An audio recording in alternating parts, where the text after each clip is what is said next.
Mike's hot.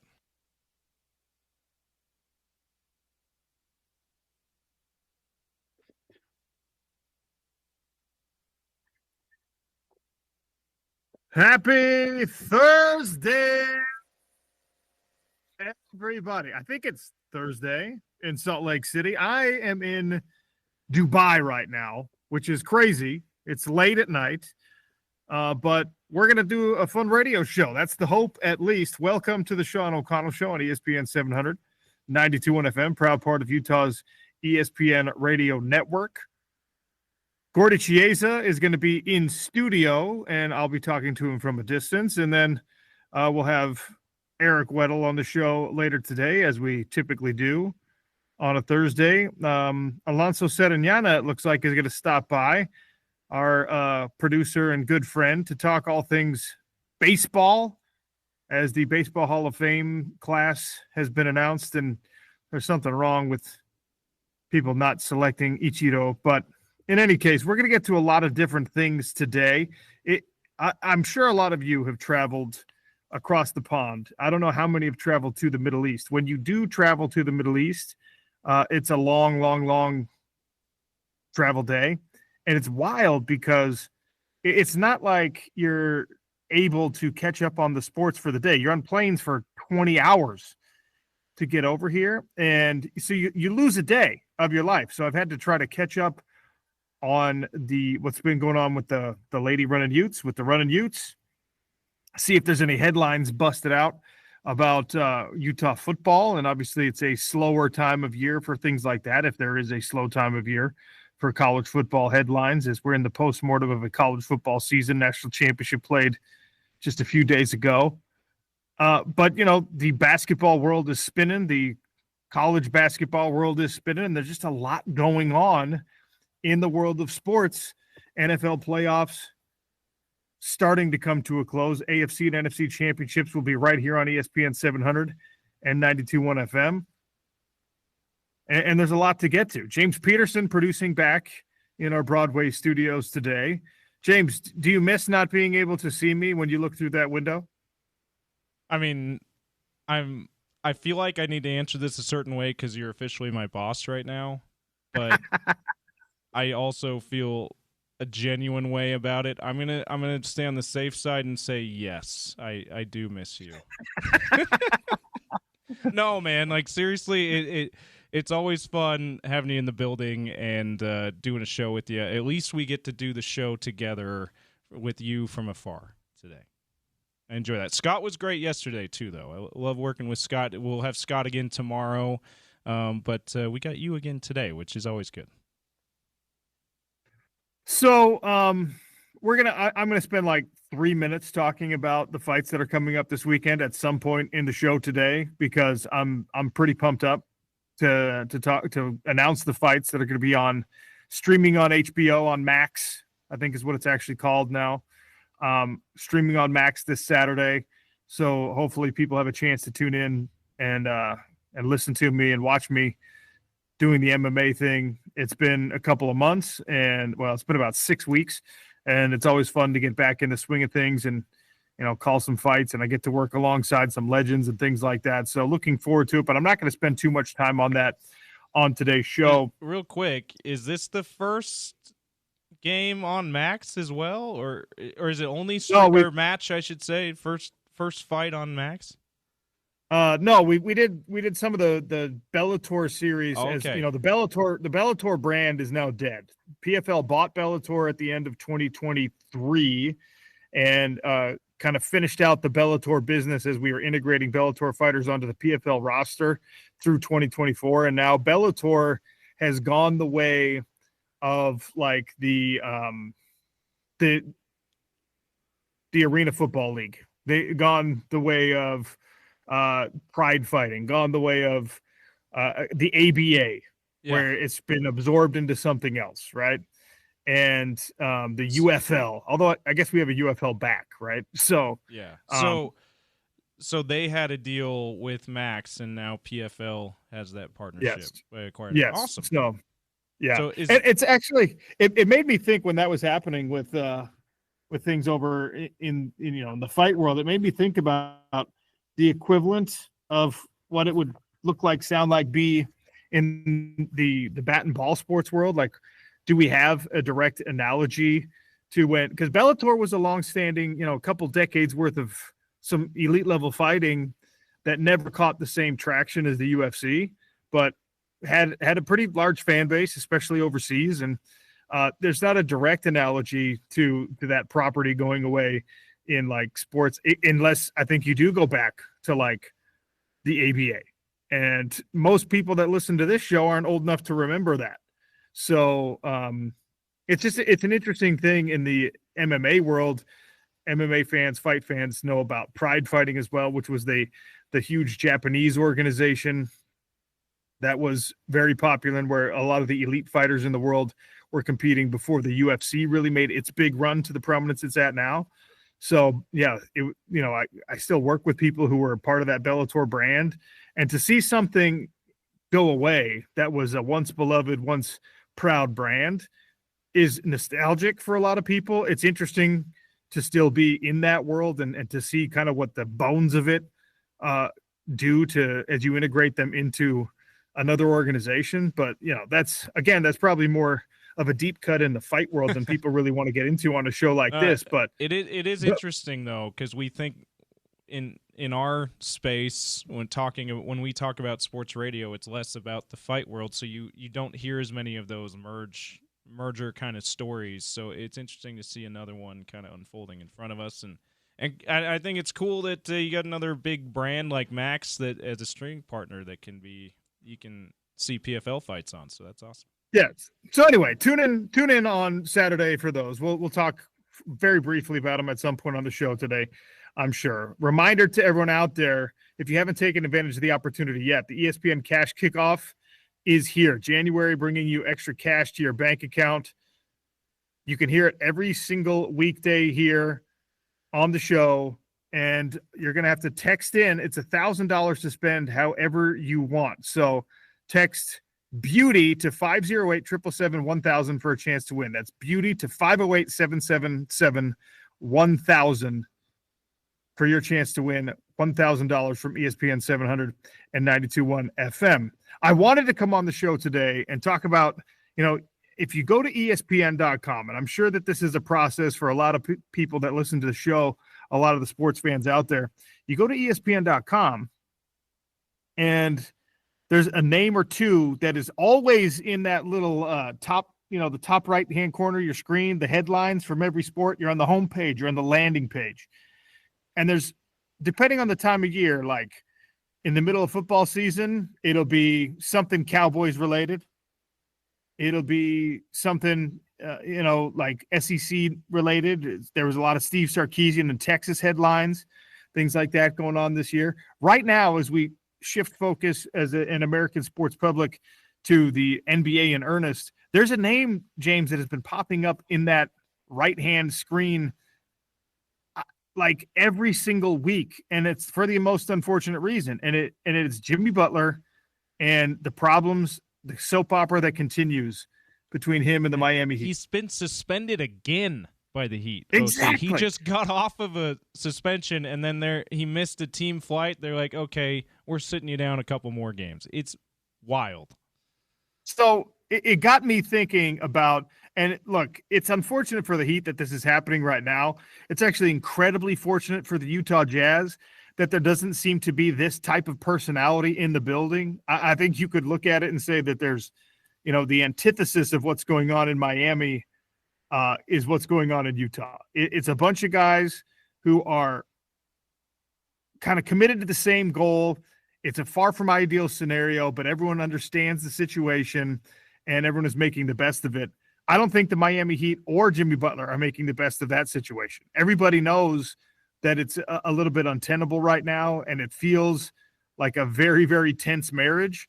But there are ways to make the best of that, and they are not doing so as another suspension has come down. And it begged for me a question that is sparked by Jimmy Butler, but I want to make it clear I'm not fully placing blame on Jimmy Butler here. I don't think he's 100% of the bad guy in this situation. And he's certainly not the only one that's had his star turn, if you will, in this. Correct.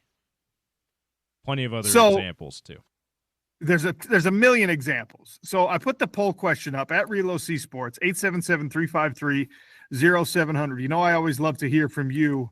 But on your team, and there's a very thin line between now college sports and pro sports. So the difference between this question being a program question or a franchise question is blurrier and blurrier. It's a thinner and thinner line every single day, it seems like. But if I'm asking you the question, would you rather have an A-plus talent who's a bit of a diva or a big diva, who's a complicated personality, who's someone that you always have to worry about, always have to work around, always have to deal with, probably have to have some special rules for? Maybe you have to be a bit more lenient and go away from the principles that got you to a certain place or whatever. Would you rather have that person as, again, an A-plus talent, or would you rather have the B-plus talent that is just a good team player, that is the good soldier, that is somebody that you never have to worry about? So, look, B-plus is above average. It's a more than a passing grade. I'm thinking of a high-quality player, maybe someone who's like, you know, like an all-conference guy, a fringe all-star, that kind of individual, a Lauri Markkanen type guy. I think Lauri Markkanen is at least a B-plus player in today's NBA. He's not an A-plus player, not yet, but he's at least a B-plus player. Well, he fits what you're talking about. He's that B to A-minus, B-plus, whatever you want to say, player who is a really good team player. Like he's the perfect personification of what you're talking about. He really is. And like, I think that there are a lot of guys who are this way. My question for the Jazz fans, if we want to make it a Jazz question, is like, which of those do you call Donovan Mitchell and Rudy Gobert? I mean, was one of those guys an A-plus dude who became a diva, or was he an A-plus guy who had understandable gripes, or was Rudy the B-plus player who's a good team soldier, or was Rudy a B-plus player who's also a diva? Like, I mean, you could get really into the weeds when it comes to the Utah Jazz on this, but before we do any of that, James, I want to ask the question to you, and hopefully we'll get some responses. 877-353-0700 on the Dish Pros text line, and of course at Real OC Sports is how you get a hold of us on Twitter. Which would you rather have, James? It's your franchise. You're the GM. You're the head coach of a college football team or whatever. Which guy are you hoping you have on your roster? Again, A-plus talents are rare. You don't find them all the time. It's not about the X's and O's. It's about the Jimmys and Joes. There's just something special about the Jimmy Butlers of the world. There's something special about those guys who are headed to the Hall of Fame, but they're not always easy to deal with. So which one would you rather have? So I would like to say that I always want I want a few B-plus guys, because if you don't have the A-plus guy, you need like 3 or 4 B-plus guys to really contend for a title if we're thinking NBA sense, which it's my favorite sport, so that's how I'll think of it here. Well, and I think that for this question, it is most applicable to the NBA. It's because it's the most forward-facing when it comes to the players and how vocal they are. One player has a much bigger an impact than in basketball than a lot of other team sports. Yeah. Correct. So yeah, I would love to say that I'm with the B-plus guy, a few B-plus guys who are great team players.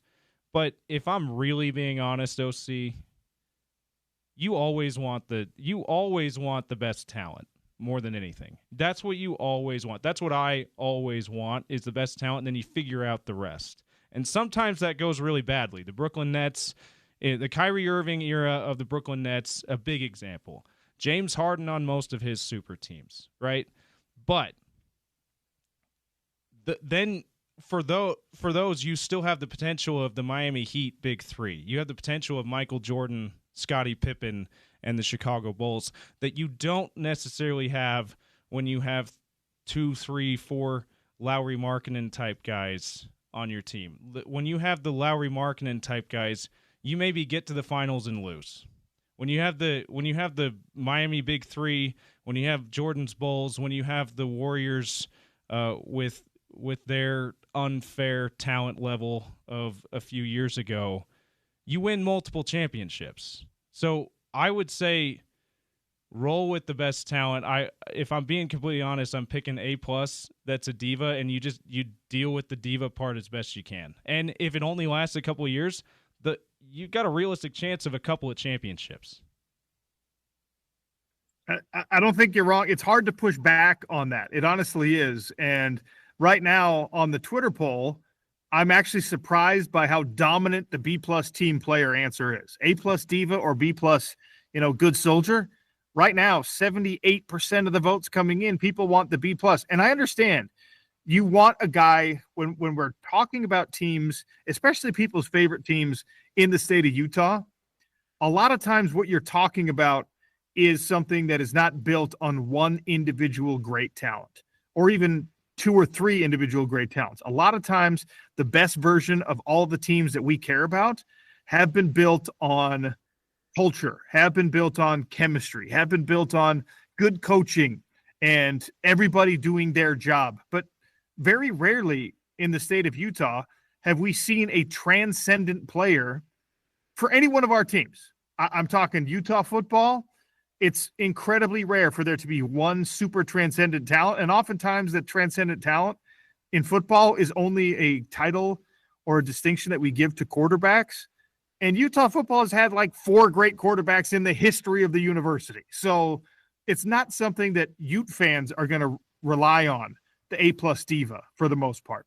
It's certainly not something that fits the BYU mold, I don't think, from an intellectual standpoint and a cultural standpoint. You could argue they didn't win the national title with Jim McMahon, but you could argue Jim McMahon was the exception to that. Yeah, exactly. They've had maybe one example of that, the A+ diva Jim McMahon. And how much of a diva was Jim McMahon if he's in like Oklahoma or Texas? I think it's just he was a weird outlier because he was a guy who was a diva according to their rule set. But he's just like a regular dude for the most part, a bit of a showman at times. And, the best, it's not like Jimmer Fredette was a diva. He was an A+ college basketball talent, but he wasn't a diva by any stretch of the imagination. Look at the Utah Jazz. I mean, Karl Malone had some skeletons in the closet, but as a player, he was not really a diva as a teammate and as a player. Good question to ask Gordy if there's some untold things that behind the scenes here about that. But the only thing I'll say from stories I've heard about Karl Malone is he did the occasional leverage play of trade me or get me a new deal or trade me, but that was always squashed relatively quickly from what I recall and from what people have said that were around such things. So he had a little bit of a diva in him, but not like what we're talking about with Jimmy Butler at all. Not what we're talking about with Jimmy Butler. Now, I really do want people's opinion on, because there was a time when Donovan Mitchell was the team player, was the community first guy, was the I fit in really well here in Utah, even if I'm not supposed to fit in really well here in Utah. And then he took like his villain turn when he decided he wanted to leave for most people. I still don't perceive him as a villain. I'm glad we got the years out of Donovan Mitchell that we got in Salt Lake City. But, he went from being a B+ player to an A+ player. But when he was an A+ player, he decided he needed to leave. So he kind of played both of those roles, in my opinion, for the Utah Jazz. Gordon Hayward was that guy, again, not on the Donovan Mitchell level necessarily, but very similar, where he was your all-star. He was your really high-level, fringe all-star caliber player who seemed to be the good boy, seemed to be the good soldier, the team player. And then he also wanted to leave because, he wanted to go chase bigger and better things, and it didn't work out for him necessarily. Our friend Darren Williams. Yeah, I was just going to say, what about your buddy Darren Williams? He definitely had some diva in him. Oh, Darren, and he'll be the first one to admit that. We could, bring him on the show, and he's come to peace with all those things through maturity and all that stuff. And I don't think you need to I don't think anyone in Salt Lake City is mad at Darren anymore over being a young, brash guy, because I think everyone understands and has heard what he has had to say about it and knows that he and Jerry Sloan were able to reconcile before Jerry passed and all that stuff. So I don't think anyone's mad at Darren anymore about that. But if I asked this question 20 years or 15 years ago, they'd be like, we don't want the diva version of Darren Williams. He was an A-plus player. At one point, he was the best point guard in the league, probably. I don't want that guy because look what he did to the franchise. Look what he did to that version of the Utah Jazz. I would rather, your context is so important here. Like Mehmet Okur was the other dude. He was the B-plus. Like, I'm not going to open my mouth and cause anybody any problems. I'm just doing my thing. I'm reliable. I'm playing my role, and I'm doing exactly what you need me to do without ruffling any feathers. Back in those days, every Utah Jazz fan in the world would have been like, I'd rather have 5 memos. You can take the Darren. I want 5 memos. I want 5 AKs. Yeah, and I don't know. I would say Boozer fits more into that role too, because what soured Jazz fans at that time, at least it's what soured me on Boozer at that time, was his lack of availability because he was injured. A lot like what the Utes fan base, what soured them on Cam Rising. A lot of unfair things. Hey, he can't stay healthy, so I don't like him anymore kind of stuff. I feel like that was more Boozer's issue, the fans' issues with Boozer, than anything that you would say was diva-ish. So I would put Boozer in there too. Yeah, and look, that's what happened with Darren in Brooklyn. D-Will ended up moving on, and he could not stay healthy for the Nets, and they paid him a boatload of money, and both parties were unsatisfied with the results because of the injuries. And again, that's something that's beyond control, and we have to, as fans, kind of like get our heads around sometimes. Interesting text coming in from 1743. The A-plus talent thing does not seem to be working for BYU men's basketball this season. Look, it's a good point. It might be a Ute fan trying to twist the knife a little bit, but it's a good point. Just because you have a bunch of talent, a collection of talent, does not mean that talent is going to coalesce and is going to win at the level you want them to win. I mean, from a talent standpoint, it made perfect sense for Karl Malone to want to join a Lakers squad and try to win a championship before he had to retire, right? From an actual just talent standpoint, it made sense for him to be like, yeah, I'm going to go play with Kobe, and I'm going to be on the same team as Gary Payton, and we're going to see what happens here. Because on paper, that's a formidable squad, even though a couple of us are getting a little bit long in the tooth. Didn't mean they won a championship. It does not always translate the way that you hope it's going to translate. There were a million teams on paper. I suppose not a million, but there were a bunch of teams in Tom Brady and Bill Belichick's Super Bowl years that on paper you looked at and were just like, well, geez, they have an actual wide receiving core of dudes who didn't have to play college lacrosse. This is an offense that should move. College quarterbacks. Yeah.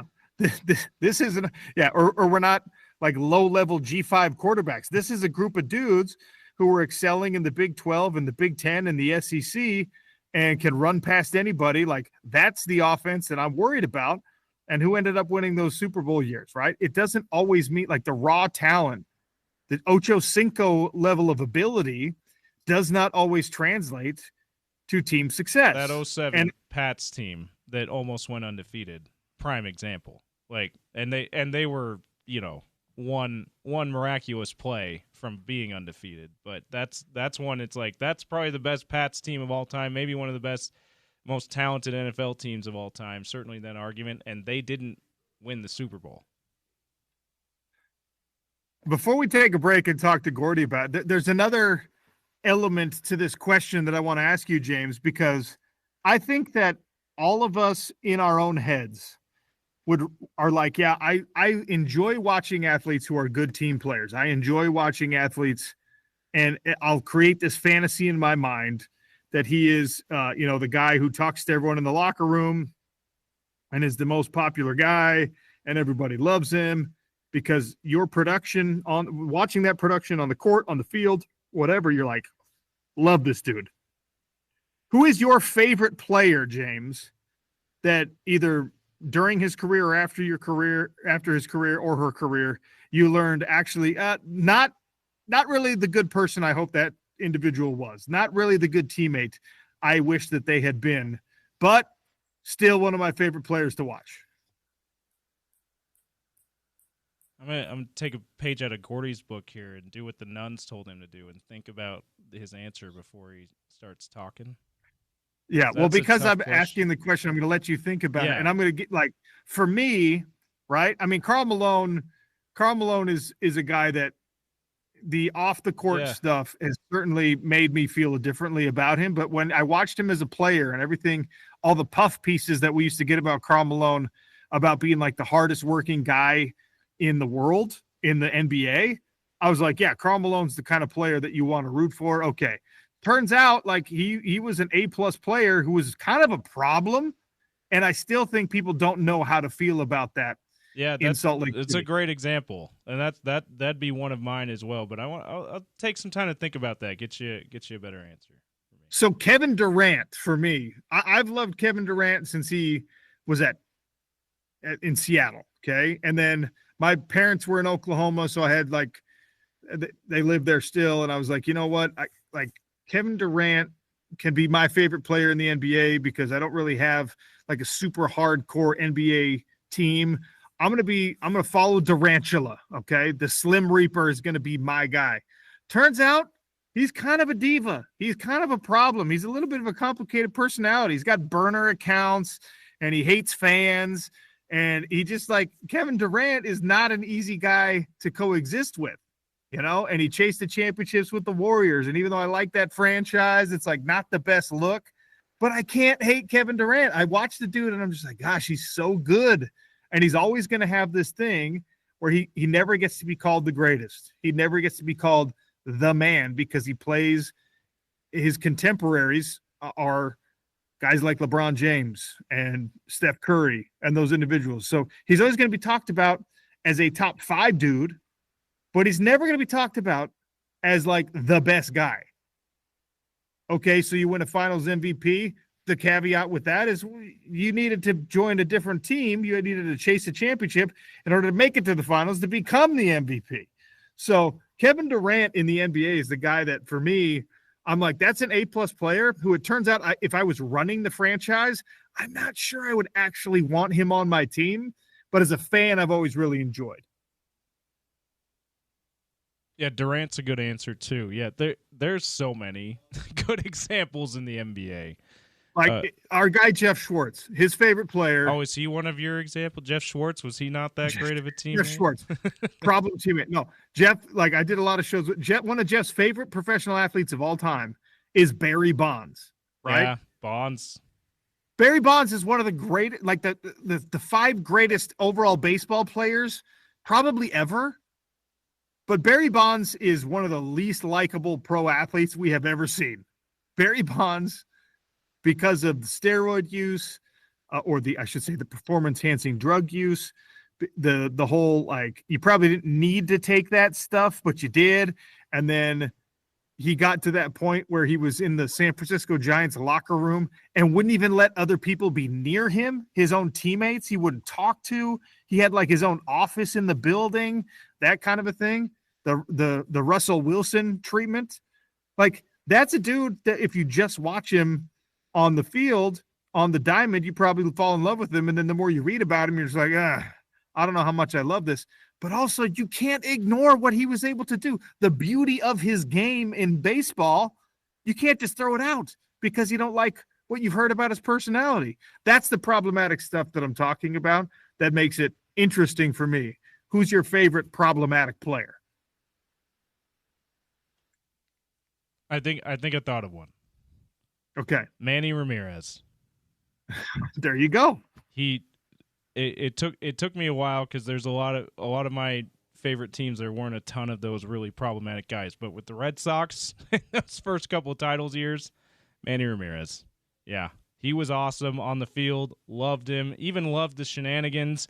But then when it came down to when he just woke up some mornings I don't want to run hard.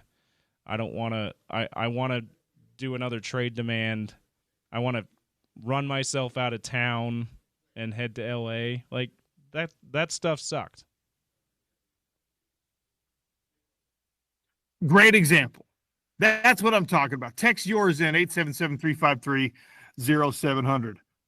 Because there have been plenty of players in plenty of sports where you like them until you find out something about them. And you're just like, I decided I don't like that person anymore. Then there's other guys that you like them, and then you find out something complicated about them or something that makes them a little bit less appealing. But you're like, you know what? Still like them. I don't have to be Kevin Durant's teammate, so I can still watch Kevin Durant and appreciate what he does, even though it seems like he wouldn't be the funnest guy to be around, you know? I'm going to ask this question to Gordy Chiesa, and I'm obviously going to ask him about that. The talent, the A-plus talent or the B-plus talent. What do you rather have? The team player that's really good, but not a Hall of Famer, or the potential Hall of Famer and all the mess that comes with? What is Gordy Chiesa? What would he rather have? We'll get to that on the Sean O'Connell Show. Coming at you live from downtown Dubai. Never thought you'd hear that tuning in to a Salt Lake City radio show, huh? It's ESPN 700 and 92.1 FM.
First down and goal. Sexton, 5 on the shot. Into the paint he goes on a lob. Up top. Oh, what a tough catch and bucket by Walker.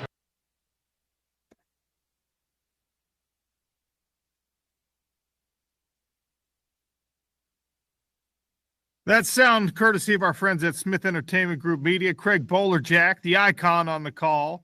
Walker Kessler, an acrobatic finish on the alley-oop.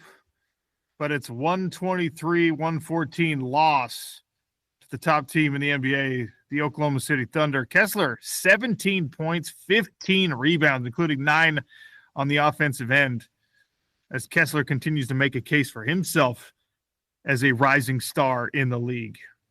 Sean O'Connell Show here on ESPN 700 and 92.1 FM. Show brought to you today and every day by Les Schwab Tires. They've got the tires, the wheels, the accessories for whatever it is you drive. Stop by your local Les Schwab today. The professionals there will get the job done right the very first time.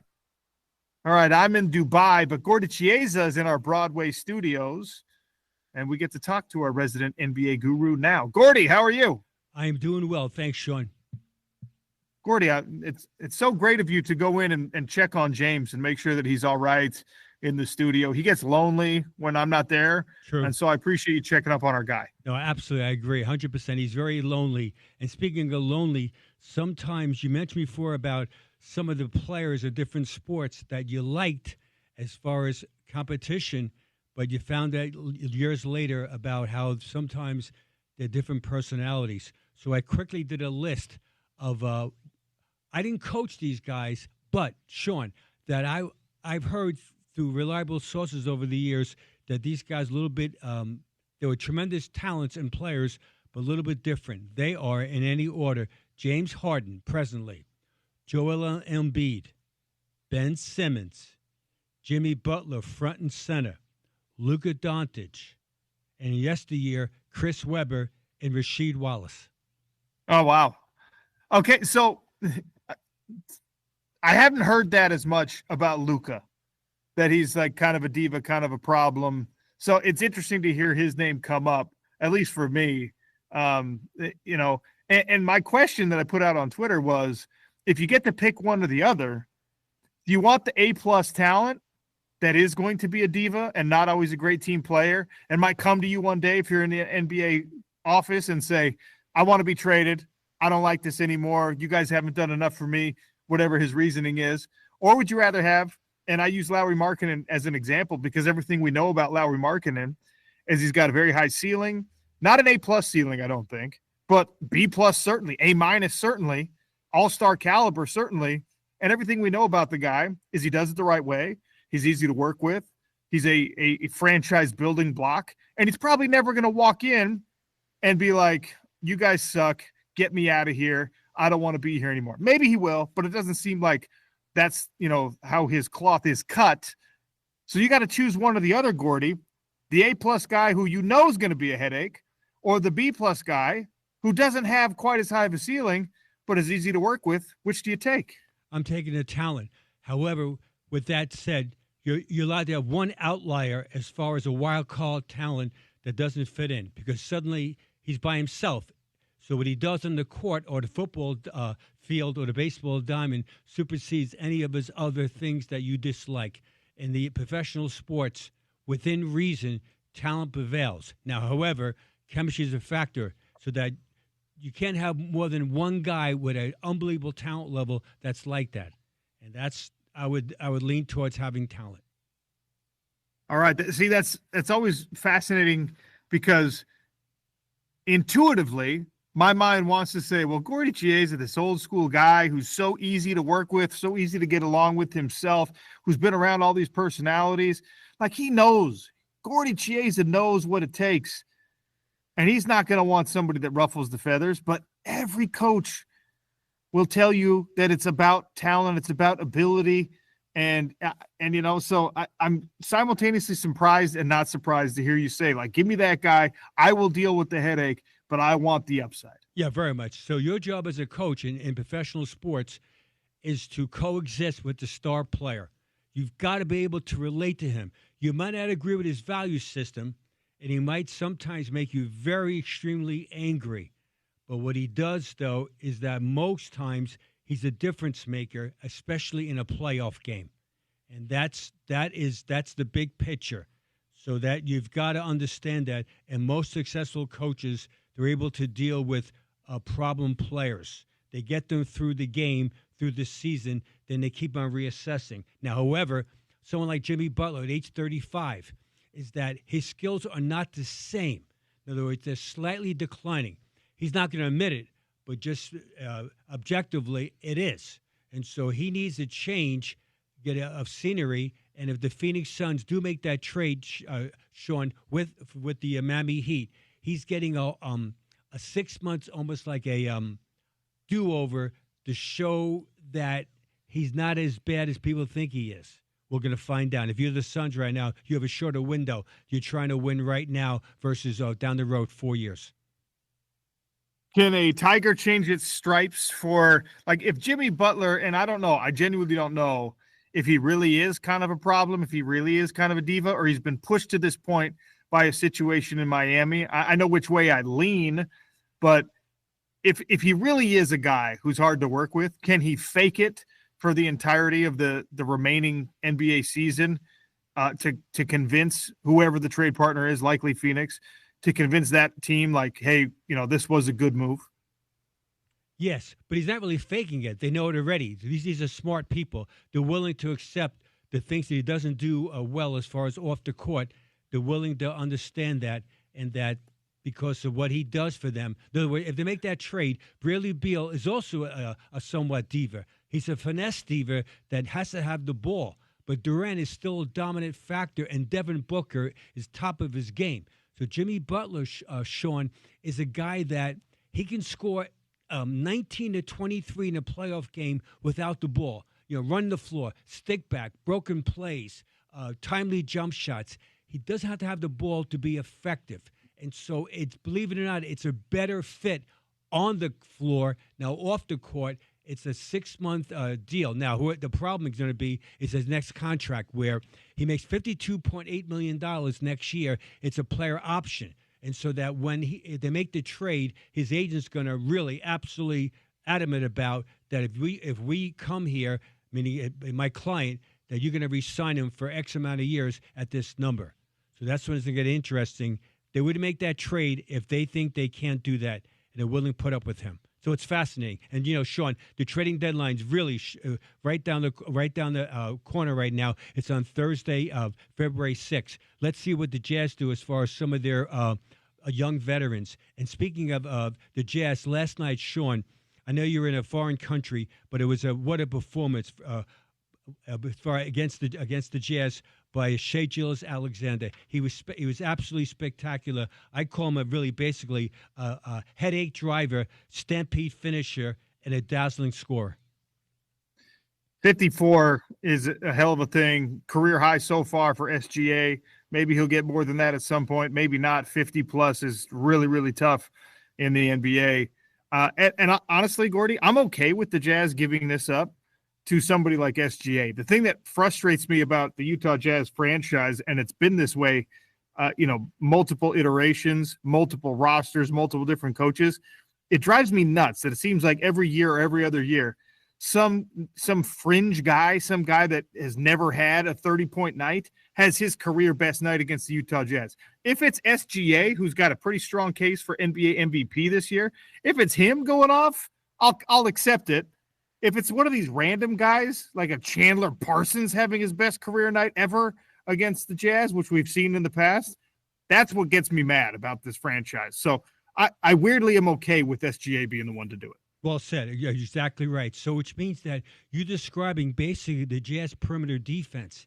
So as the Jazz go forward as far as a group, they have to be able to guard the ball better. Now, I know that Gilgeous-Alexander is an unbelievable major talent, but just philosophically is that you've got to be able to ball contain.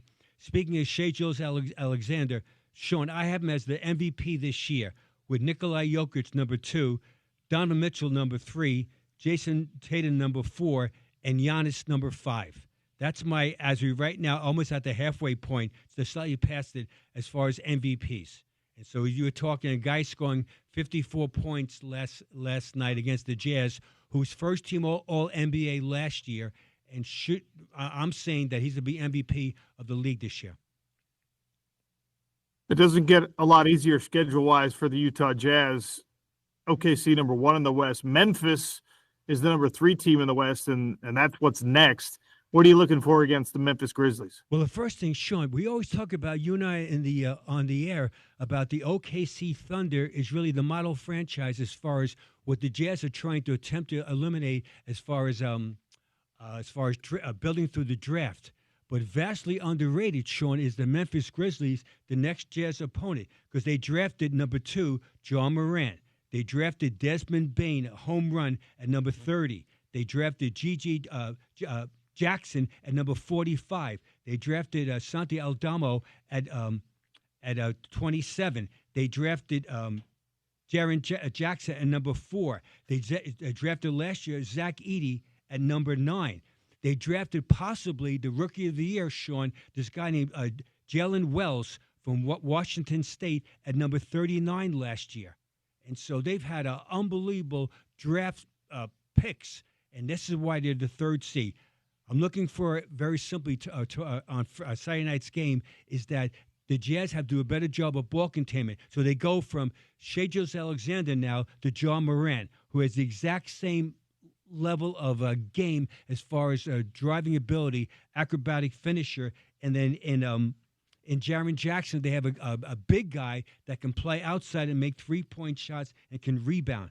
So the Jazz will have to be able to ball contain. Last point about it is this. The Jazz are last in the NBA. Last night's game against the Thunder, it wasn't lack of effort. They fought hard.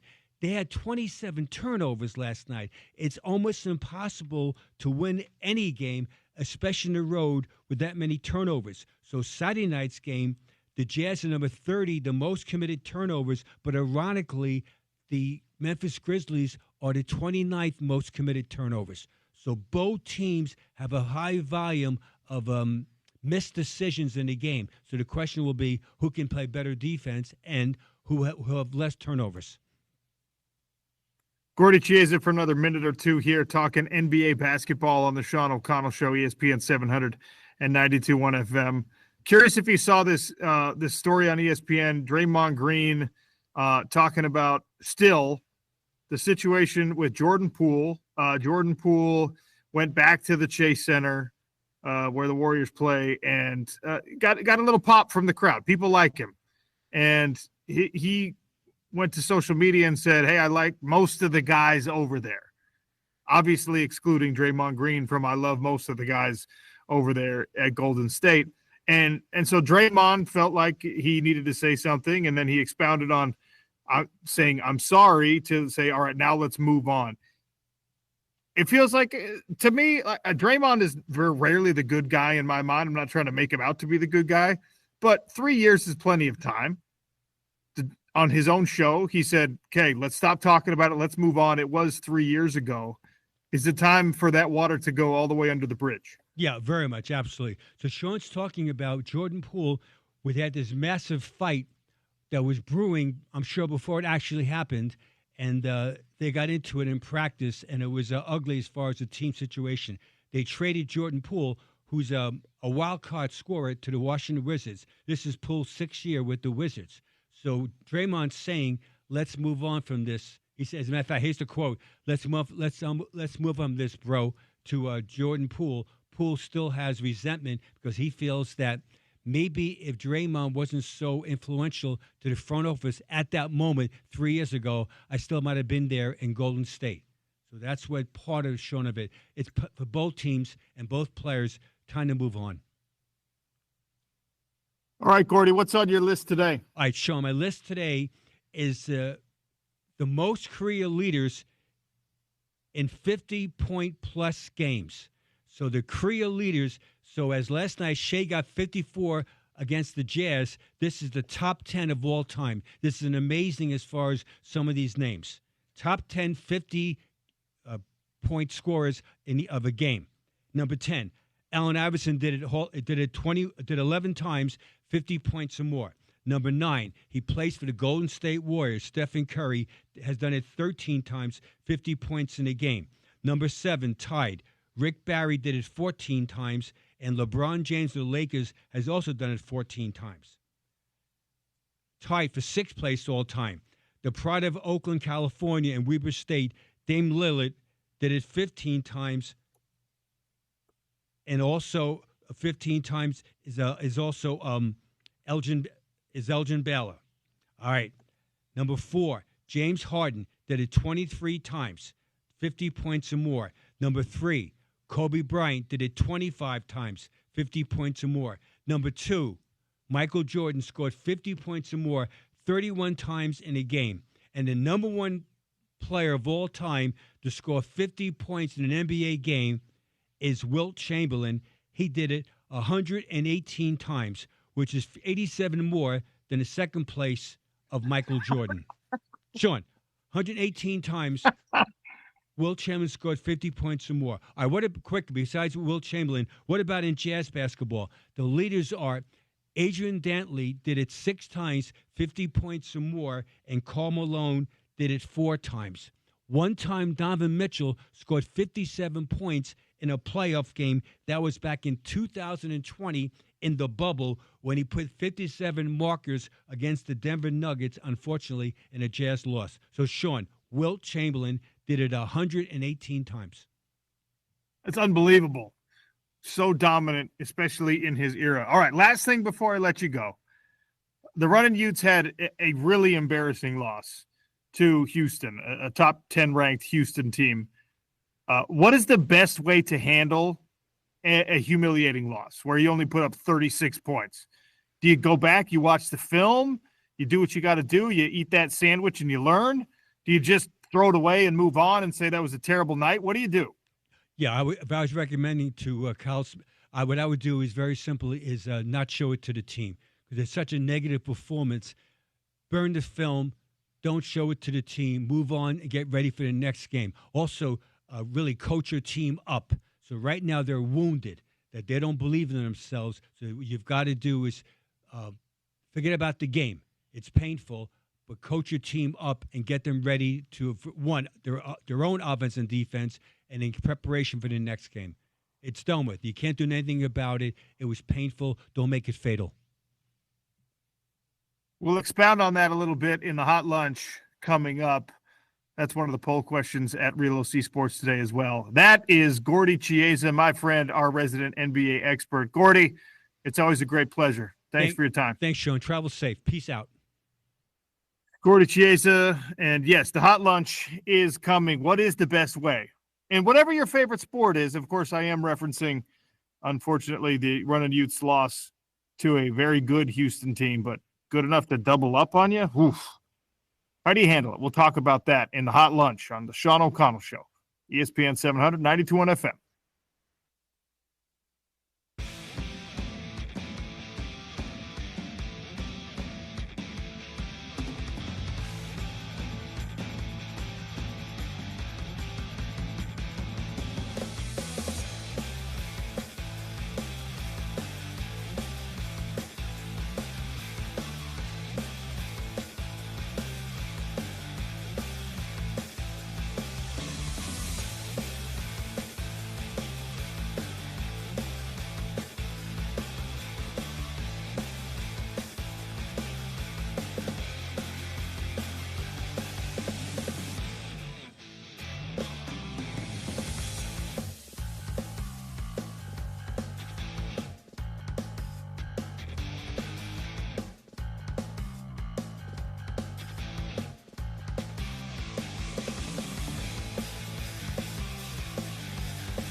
Shinedown is coming to the Maverick Center August 11th. We're giving away tickets all week here on the Sean O'Connell Show on ESPN 700 and 92.1 FM.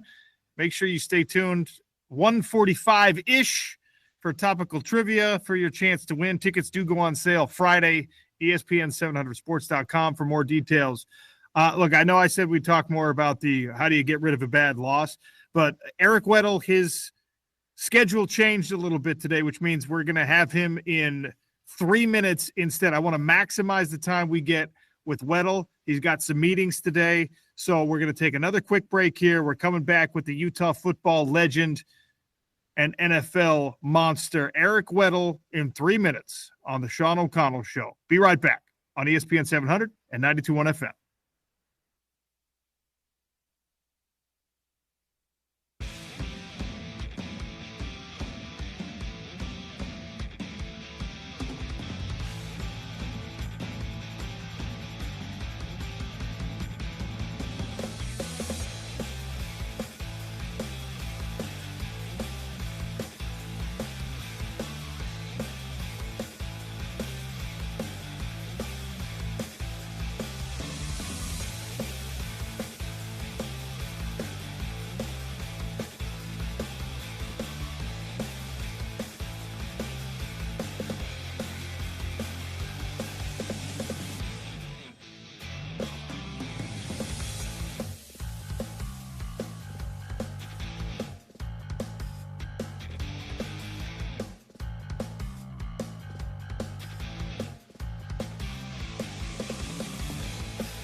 Weddle's ready.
First down and goal inside the 2. The ball placed just shy of the 1.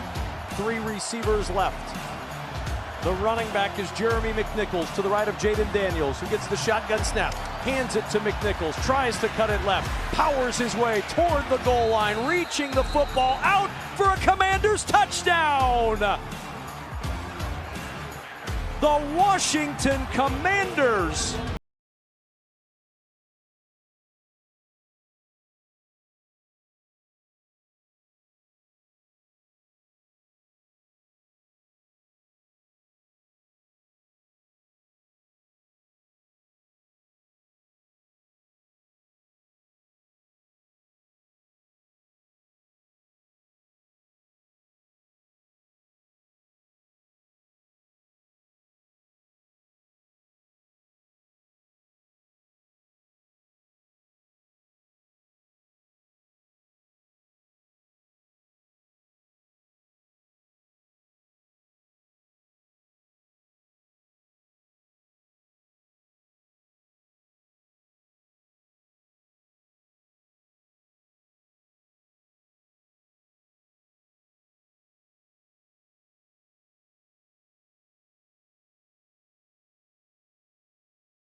Are you surprised by the fact that the Lions weren't able to keep it going?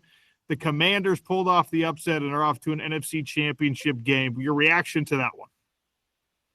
I'm not surprised. I felt the defense for Detroit would ultimately catch up to them, and man, they were horrible at the end of the year and giving up 40 something points at home. It's pretty wild to comprehend. But they've been battling with injuries, and the playoffs come down to who does the fundamental situational football, the football things that win you game. Who does it better than the opponent? And that's taking care of the football.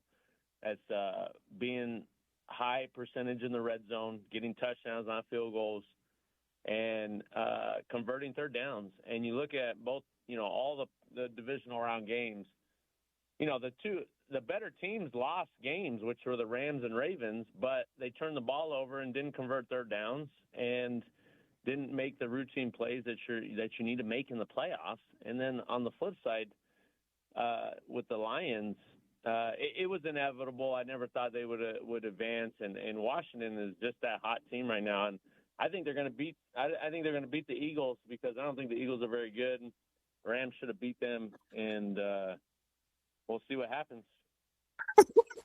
You think Jaden Daniels is going to take his team to a Super Bowl appearance as a rookie? He's definitely not playing like a rookie, and the more you watch him, like I haven't watched much of him other than some highlights, but actually watching the entire games the last 2 weeks, golly, he is an impressive quarterback that plays within himself, gets the ball out on time, and uses his athleticism and explosiveness with his legs timely, if that makes sense. Like, he gets the ball out on time like a 8-year veteran, which is so rare to see with these young quarterbacks coming in the NFL. So everybody in the NFC is in big trouble, especially with him on a rookie deal the next 3 to 4 years. They're going to load up that team, and they're going to be a force to be reckoned with. What's harder to defend, a guy who gets the ball out on time and accurately, or someone who has the ability to improvise, throw off schedule, and use his legs to defeat you? Obviously, it seems like he's got a little bit of both, but if you could only have one or the other, which one is harder for you as safety to deal with? I feel like the difficult task, the more difficult task, is the guy that understands the defense, understands what's coming, and either checking to a different play to attack the holes within the defense, or knows where to go with the ball that nullifies the pressure of a defense. And that's a guy that gets the ball out on time. You look at the quarterbacks over, the past 10 years, those guys outside of Mahomes that makes things happen on timely downs, those 3rd and 7s, and you see him scramble for a first down that he always does in the fourth quarter. Outside of those, I think the guys that run around and try to make things happen, eventually it catches up to them against great defenses, where the guy that knows where to get the ball out and attack the defense on time are the ones that usually win. Eric, one of my guests here on the Sean O'Connell Show, talking about the AFC and NFC championship games that are set. Commanders, Eagles in the NFC, and the AFC, it was Josh Allen who emerged victorious in that battle royale against the Ravens and Lamar Jackson. So the Bills, the Fighting Cole Bishops and Dalton Kincaids, are moving on to an AFC championship game. But in front of them is, of course, the mighty Kansas City Chiefs, seeking their 3rd straight Super Bowl championship. We've talked about them pretty much every week that you have come on. Have you seen anything in these playoffs that would make you think otherwise than they're able to make a run at another championship? Well, it's going to be a tall task. We've said multiple times that you're not just playing the Chiefs, you're playing those zebras, and they rear their ugly head. It always seems when the Chiefs. Here's a crazy stat: the last 10 playoff games that the Chiefs have been in, not one time have they had more penalties than their opponent. And in that game, I mean, it's just baffling to me that these refs allow Mahomes to do this dumb stuff to get penalties, and they're not putting a stop to it. But on the flip side, tip your hat. He's playing the game within the game.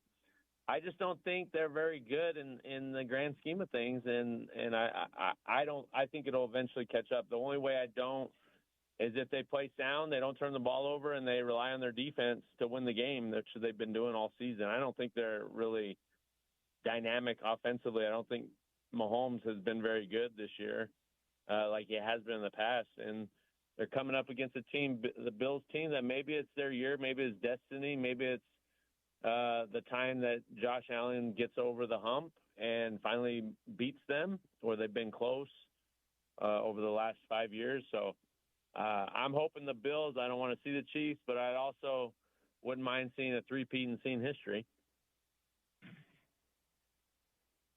How much do you like this Bills team? Because it feels like they kind of backed into this a little bit. It feels like the self-inflicted wounds of the Ravens are what allowed the Bills to advance. I hated seeing it for a Ravens franchise that is, I've had peripheral interest. I know a guy who played for him. You might have heard of him. But like, I wanted to see the Ravens win this game, and it felt like they played well enough to win it, but they also made the mistakes that you can't make. And then one of their reliable dudes drops the 2-point conversion. It's just like, oh, you're gutted for them. But the Bills, like, they're a good team, but they had a lot of favors, it seems like, in that divisional round. So how much do you like this Bills team? Yeah, I mean, gosh, you can say they definitely got outplayed. Josh threw for 140 yards, right? But they didn't hurt themselves, and they didn't make the mistakes to lose the game. And so much of the playoffs is doing the right things at the right time and not making those critical errors that Lamar did. As much as Lamar was incredible and spectacular and led the team back, his mistakes, costly mistakes, put him in that position, And so you don't make those critical errors of the fumble and the errant throw on the corner route. They probably win handily, but you make those mistakes, you put yourself in the hole, you got to climb yourself out. Where the Bills just do what they do, play great defense. They try to run the ball, control the clock, and Josh Allen just does enough right now. They're not dynamic on the perimeter. They don't have, like, big-name guys. They just play well as a team. And like we talked about throughout the season of the Utes, it's not always the most talented team. It's the team that's most connected and plays as one that wins the games. Just a couple more things before I let Eric Weddle go and take care of his business for the day here on the Sean O'Connell Show. All right. Mel Kiper, first mock draft I've seen from him is out, and he has Travis Hunter, the Heisman Trophy winner, who we paid a lot of attention to because they were a Pac-12 and then Big 12 opponent for the Utes at Colorado. Travis Hunter at number 2 overall. I think most people project that he will be a corner in the league, but that he will get offensive packages. Is he special enough that a team should draft him number 2? Oh, no doubt. He'll be in the mix depending on what Tennessee does. If they trade out, that someone wants to get him, this year quarterbacks, I don't think they're top 5, top 10 worthy, but they're probably going to go that high. In any other draft class with those guys like Jane Daniels, Caleb, those guys are probably second-round picks. So it's just fortunate and great for them that they're in this class with not many talented dudes. I mean, they're talented, but they're not number 1 overall pick type talent. So you're looking at Hunter as the number 2 dynamic. I think he's a corner and he'll get some run on offense as he should. He won't be an every down player at the next level. It's going to be an eye opener when you're going against the elite of the elite at the next level. Our last thing, inspired by some of the stuff that's going on in the NBA right now, and you're a coach, and you were an elite player and a team captain. The NBA is, in fact, going on. Okay. But there are A-plus guys, right? Guys who have A-plus talent, but they're divas, and they're not great teammates all the time, and they're hard to deal with. But they're A-plus talents, and they can do things that nobody else can. And then there's B-plus guys or A-minus guys that are great teammates. If you had to choose one or the other to play with, to play for you now that you're coaching, which one does Eric Weddle want on his team? The A-plus talent who's a little problematic, or the guy who's not quite as good, still really good, not quite as good, but you don't have to worry about them? It depends on the position and what the culture is and how many of those A-plus guys and the positions I have. So never will I ever have that guy at quarterback. Okay, you're going to have those guys at receiver and corner. You got to know how to manage them and have the culture and the leadership backing from your top players that support your vision as a coach. But the core of your team, I will always take the lesser talented, hard worker, team first guy, because ultimately you got more of those guys with a we not me attitude. You'll have better success, and your culture and your team will have a longer lasting effect on the team than you will with a bunch of me guys. So you're okay having like an A.J. Brown as long as you got a Lane Johnson who can keep him in check? Oh, 100%. Like those guys, I get those guys. Okay, I was with them for a long time, and I know how to connect, and I know how to reel them in and make them feel important and valid. And they are, as receivers, the only way you can really affect the game per se in their mind is having the ball in their hands, and sometimes that's hard to do. And how do you manage that? How do you make them feel warranted and loved and appreciated is the balance you have to do. But all the receivers are the same. There's very rare that you have the Cooper Kupps of the world, right, that are just team guys that will do whatever you say. That's just not reality. So you're going to have those personalities, and that's okay. I want them to be selfish in a sense because that's what makes them great. It's just how do you manage it and how do you make sure that you're getting them the ball and making them feel that they're part of the team, because when they don't, that's when they shut down and they get defined. I love everything about a lot of these guys and what they bring to the table. It's just your culture and your core have to be able to supplant some of those individual personalities so it doesn't supersede the team. All right, I don't want to make you late for your business, so appreciate your time today. The official prediction is Commanders-Chiefs from Eric Weddle? No. Redskins-Bills. All right. There, you heard it from the Bills, expert baby. himself. All right, thanks for your time, dude. You got it. Enjoy. Be safe out there. Eric Weddle, Utah football legend, longtime NFL veteran, our friend here on the show.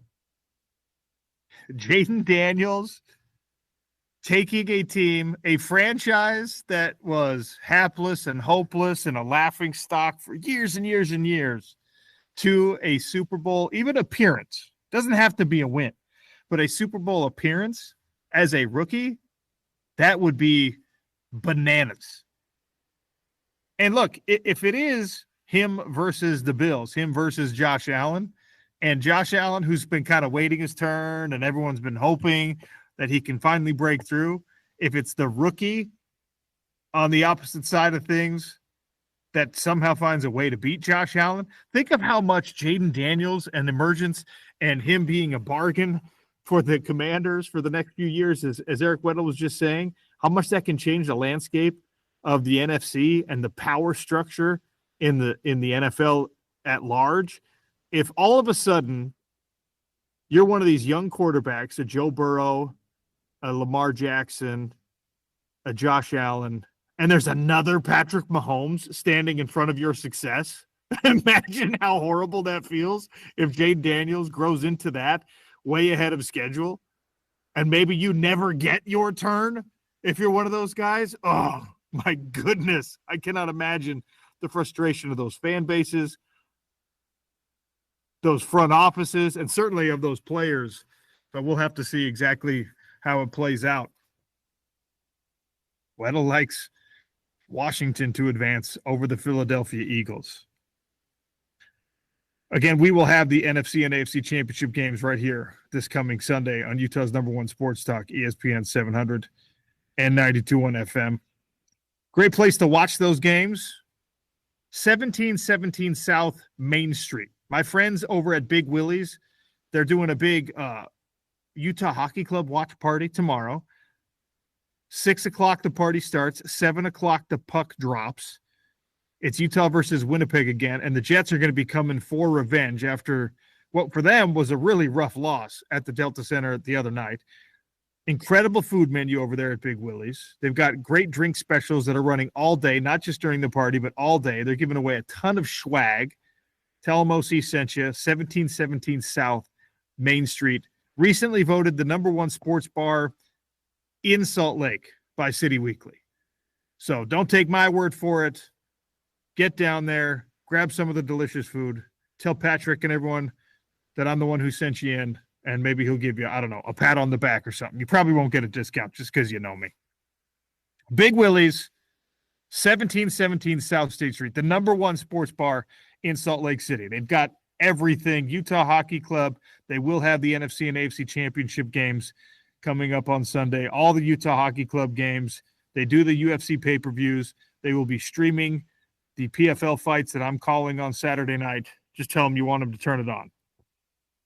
So having that conversation with Eric Weddle, always enlightening, always fantastic, always great. And I tied in the poll question on purpose because I knew he would give us some insight that is kind of unique. You know, he is wearing that coach's hat now in the in high school world. And of course, he was a long-time team captain, not just at the college level, but also in the NFL. He wore that captain's hat, and he had that leadership role even when he wasn't officially a captain on some of those teams, including the Super Bowl team that he joined just for a playoff run, right? He's like a natural leader. So asking him, like, what kind of a player, what kind of a talent, even if they're a bit of an issue, a bit of a teammate, he gave a very thoughtful answer, as he always does, about how you have to appreciate those guys. It's super easy, right, when you're not from that world and you don't fully, deeply understand how those team dynamics go, and you've never had that level of talent yourself. It's super hard to understand the level of tolerance that some of these guys get, at least for me, when I watch like the Jimmy Butlers of the world throwing a fit, while, by the way, he's making tens of millions of dollars, which does change the whole thing for me. You're just like, dude, you know how badly my employer would have to treat me for me to be disgruntled if I was making $40+ million in a year? James is my boss. James, if you were paying $40 million a year plus to me, you could hit me with a baseball bat every single day, and I would still come to work and at least fake it. That's all it would take for me to be able to do that? I'm thinking about it. I'm going to call our owner here in a sec. No, seriously, though. I mean, how abusive would I have to be to you when you're producing the show for you to get disgruntled if you were pulling down $25 million a year? Yeah. I'd be pretty tolerant. Yeah. And look, I know that their expectations, the goalposts move when you've been making that money for a long time, when you have $300 million in the bank, like he already does. Like, money just becomes less of an issue, and he probably doesn't care about it at all anymore because he knows he's generationally wealthy. Him, his kids, his grandkids, everyone's going to be fine as long as they don't squander the opportunities that come with that kind of money.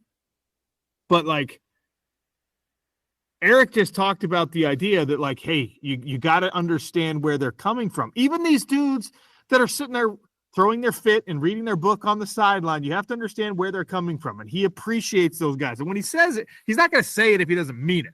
And when he says it, he's telling you why, because look, those guys know that they only have a certain number of plays that they can affect the game, and they want to feel included, and they want to feel, and I call that coddling. But guess what? If a dude is the fastest, tallest, strongest, highest jumping wide receiver in the league, and what you have to do in order to keep him happy is like 4 weeks out of 17, you might have to coddle him a little bit, probably worth it. And that's not how my mind naturally works. So it's good to hear from somebody who's been in that leadership position and been in the locker room with those guys and totally, like, on a real level understands what that means and where they're coming from. I appreciate Weddle giving some of that insight. He did say also, that guy will never be my quarterback. And that is a really interesting thought, because how many of those guys are playing quarterback right now in college football, or how many of those guys are playing quarterback right now in the National Football League. How many of those A-plus talents, a little bit of a diva though, little bit of a problematic teammate maybe? How many of those guys? Like, I don't know if at the NFL level we would call Kyler Murray an A-plus talent, but certainly in college he was an A-plus talent and justified the draft pick with what he was able to accomplish in college. Kyler Murray, to me, is one of those guys. Is that fair to say, James? Yeah, I think saying that he's a bit of a diva. Yeah. And is Russell Wilson a bit of a diva because he had his own office and his own coach? I mean, he certainly was. It's by all accounts the last few years in Seattle, and certainly that first year under Nathaniel Hackett in Denver. Like, you're asking for that, then a bit of even if you're a stand-up guy, you don't rub anyone the wrong way. Otherwise, that's kind of diva behavior for me. I'm going through in my head, and like, there's a reason why there's not a lot that jump to mind immediately, because I mean, most people feel, Aaron Rodgers right turned now into that, certainly. And again, like, he probably feels justified in those diva tendencies because of how long he was an A-plus talent. I don't know how much he is that anymore, but the list, despite the value of that position and how much these guys are just gassed up their whole life and told how great they are, probably from the time they're like 12 years old, most quarterbacks have to be like good teammates, high caliber operators on that functional team level, because that position requires it more than most. They got to be leaders. Even if they're not team captains, they got to be leaders, which means they got to relate to the rest of their teams at some level. Like, I mean, okay, so I will say, if you can feel confidently that Kyler Murray fits that mold, Aaron Rodgers fits that mold. I don't think Trevor Lawrence does, even though there's some problems potentially. Like, he's not turning out to be what everyone needed him to be potentially. I don't think Dak Prescott is, even though I will say this: Dak Prescott went under sedation to get a leg tattoo, so that's a bit of a diva thing for me. Like, if you're gonna get tattoos, you got to like stay awake and earn it a little bit. So he like had them put him under. That's a diva move, but I don't think his teammates probably hate on him for that. I don't think they would qualify that as a diva move. So like, I mean, Shedeur Sanders to me looks. Dak Prescott, says Sean O'Connell in Salt Lake City. Bulletin board material for next year, OC. Yes, again, dang it. Shedeur Sanders looks to me like a bit of a diva, at least. But do teammates regard him that way is the much more important thing. And will NFL teammates regard him that way? I'm not sure they will. I genuinely do not know the answer to that question. But Eric Weddle just told us, A-plus talent, fine. I don't want a diva playing quarterback for me. So food for thought, and something that people are going to evaluate through this pre-draft process on all those guys. Yeah, man. All right, Go ahead. I tend to think whether you're picking Shedeur or Cam Ward, you're risking that, right?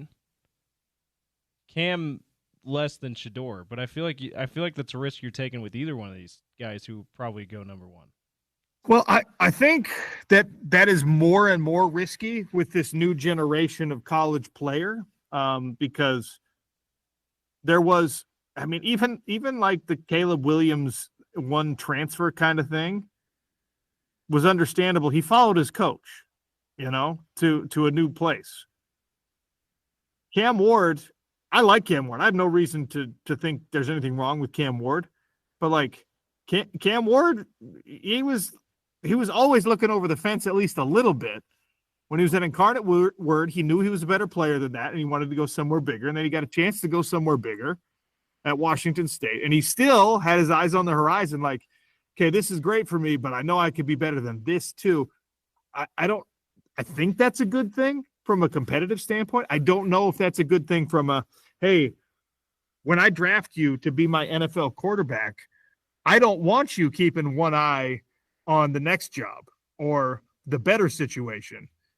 when I draft you number 1 overall to the Tennessee Titans, and we have some serious growing pains to go through with you as my quarterback, I don't want you looking over the fence at somebody who's got, a little bit more fleshed out offensive line, a little bit better wide receiver room. I don't know if that trait that is now almost inborn and inherent in the elite quarterbacks emerging from college football, I don't know if that translates well in the NFL or if that becomes a diva tendency, because the options, I think of it like in the dating world. Everyone I know that's in that world right now, everyone's got too many damn options, and no one can just be happy and settle and put in the work where they are because the options are out there. Has that changed college quarterbacks, soon to be NFL quarterbacks, and their level of commitment and happiness and stick-to-itedness in whatever situation they're drafted into? Genuinely don't know, but I think it's a worthwhile question for GMs to be asking in that pre-draft process. We'll take a quick break here.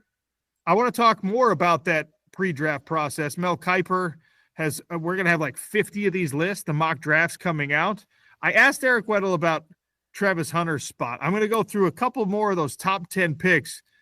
And there's at least one player I think a lot of people here in Salt Lake City are going to say that is way too high for that guy. Sean O'Connell Show on ESPN 700 and 92.1 FM. Stick around.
ESPN 700 welcoming Jason Aldean to the Utah First Credit Union Amphitheater July 26th. Spence Checketts will have tickets for you all week on the drive.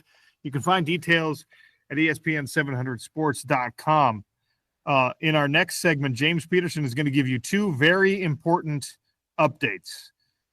A PGA Tour leaderboard update at the Farmers Insurance Open at Torrey Pines, and also the all-new James Peterson NBA tank race update. This is going to be a feature as we move towards the NBA draft, progress through an NBA season that for local fans, for Utah Jazz fans, is going to be inevitably pretty disappointing on the wins and losses front. But the tank race, that's something you might actually win. So we'll get you that update here. Get excited, in just people. A few minutes. Get it? Are you excited, OC?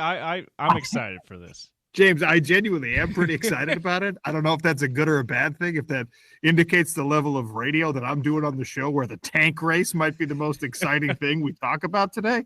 But you know what? I love it. I enjoy the creativity that you're bringing to the show. So, yeah, I'm very much looking forward to it. Before we get there, I do want to talk about this list season. There's still plenty of live sports going on. NFL playoffs are happening. We're in the meat of the NBA regular season. College basketball is ramping up toward tournament time. There's plenty of great live sports happening. We're not in the dog days of summer where you just have early regular season baseball. But one list that always belongs is a good old mock draft. All right. And Mel Kiper Jr. is considered by many to be the top draftnik in the business, or at least was at one point. Still with ESPN, and he's got his mock draft out. Now, that's different than the Mel Big Board, okay? He makes sure that we draw the distinction between who he thinks are the big board, the best overall players, and then who these teams are actually going to draft based on need and things like that. So I'll give you his top five real quick. Cam Ward from Miami is the number one overall pick to Tennessee in the first Mel Kiper mock draft. Now, he also says they will listen to trade offers.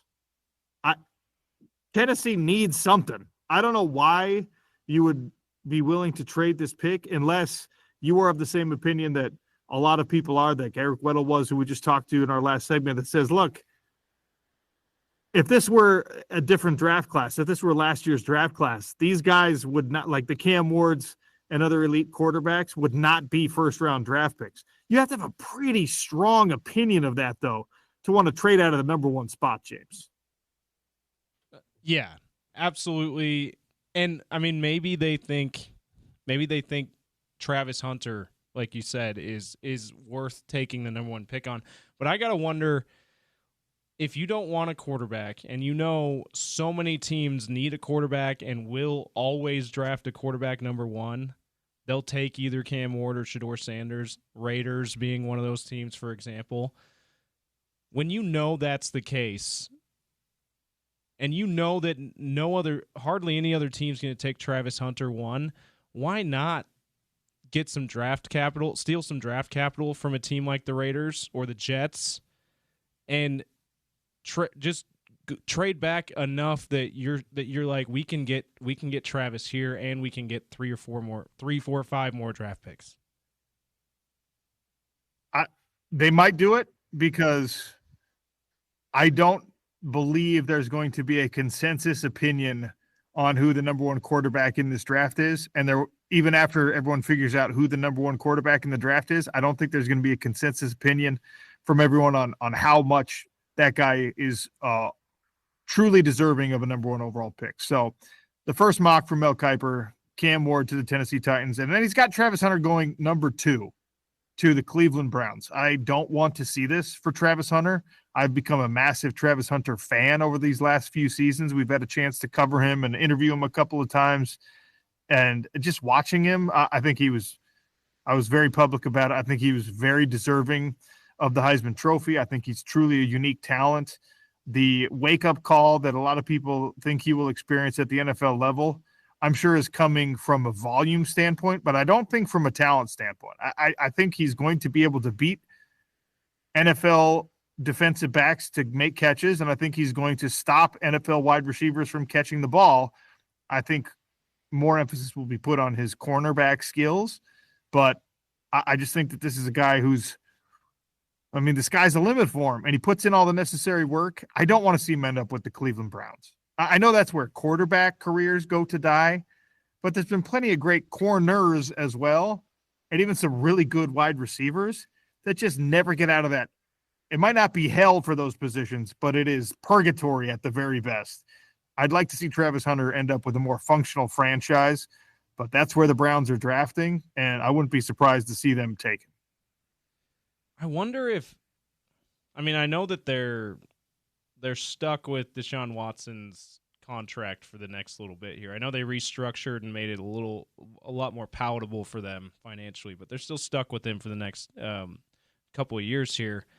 But wouldn't you take wouldn't you take advantage of the fact that you have the number 2 pick and try to get one of those talented quarterbacks, bring one of those guys in on a rookie contract, and with the idea that you're our long-term quarterback here, this Deshaun Watson thing isn't working out, and they can sit for a year, which we've seen recently has been awesome for young quarterbacks development.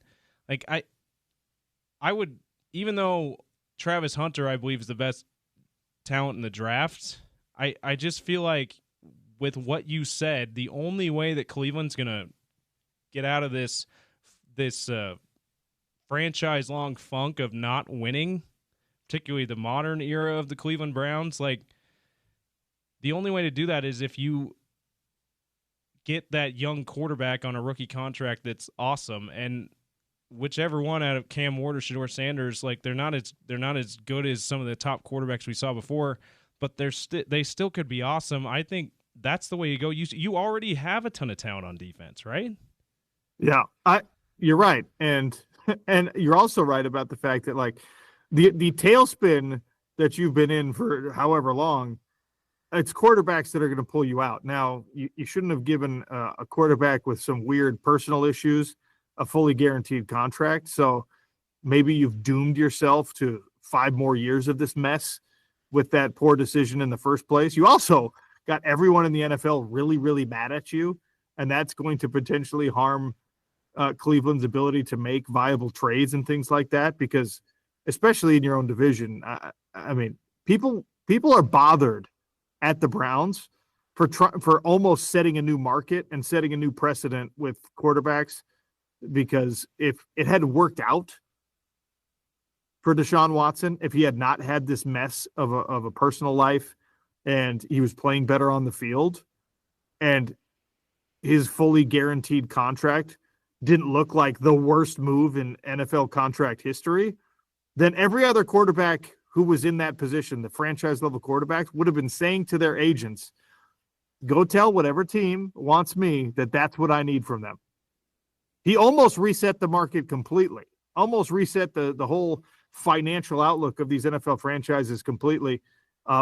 He didn't, I guess, to the relief of some, he didn't live up to that. But what a wild scenario the Browns find themselves in. Travis Hunter, you're probably going to end up there. I don't want to see it happen. Yeah, like New York. Take the other quarterback for Travis Hunter and the rest of NFL fandom's sake. Just take Ward or Sanders, whichever one doesn't go number 1 overall. Take the other one so that Travis can go to a much better franchise, please. Shedeur to the New York Giants in the mock draft with the number 3 pick. Daniel Jones gone. Drew Lock a free agent. They're not going to hire Dion to be the head coach in New York, I don't think. But DeVito? Shedeur Sanders, it's not DeVito time? I just like Shedeur Sanders spreading his wings and playing for a team not coached by his dad is also going to be really interesting to watch. I think it'll ultimately maybe be good for him and his growth, because not everyone is going to be I've said it many times. I think Dion's blind spot is the same as a lot of parents. He has blind spots for his kids. He has a blind spot for Shedeur. And if he had another quarterback on his roster that did a lot of the things away from the facility that Shedeur did, maybe he would have reacted differently to it. we'll see how the NFL treats Shedeur, who I'm not sure if he fits that diva thing in the NFL. Abdul Carter, number 4. Mason Graham, the defensive tackle, number 5. And this one is really interesting for me. The Las Vegas Raiders at number 6. He's got him taking Tetaroa McMillan, wide receiver from the University of Arizona. I love T-Mac. Obviously, Arizona did not have the year that I thought they were going to have. He ended up with 1,300 yards and 8 touchdowns this year. I would be genuinely shocked to see him go this high. Number 6 to a Raiders franchise that needs a lot of help and needs a quarterback, taking T-Mac when they already have the best rookie pass catcher in NFL history heading into his second year. I know he doesn't play wide receiver. He plays tight end.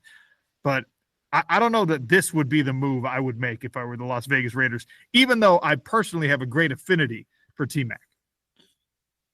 Yeah, what's with the Raiders when they obviously need quarterbacks drafting? And I know maybe they haven't been in position to get the great quarterback, rookie quarterback necessarily, but they keep drafting maybe the best pass catchers in the drafts instead, with Bowers, Michael Mayer before him, and now they're expected at least Mel Kiper Jr. has them picking one of the best wide receivers in the draft. That interesting to me by the Raiders.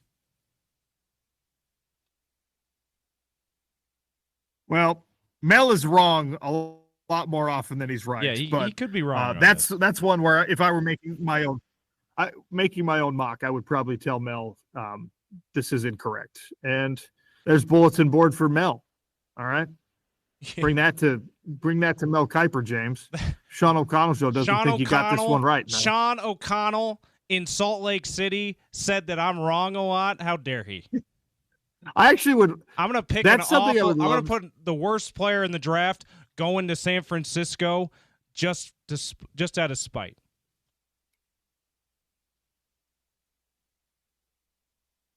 All right, we got to take a break here. Sean O'Connell show will continue with, as I promised, 2 updates. The PGA leaderboard update from the Farmers Insurance Open at Torrey Pines, and then, much more importantly, the James Peterson all-new NBA tank race update. Don't go anywhere. You're listening to Utah's #1 sports talk, ESPN 700 and 92.1 FM.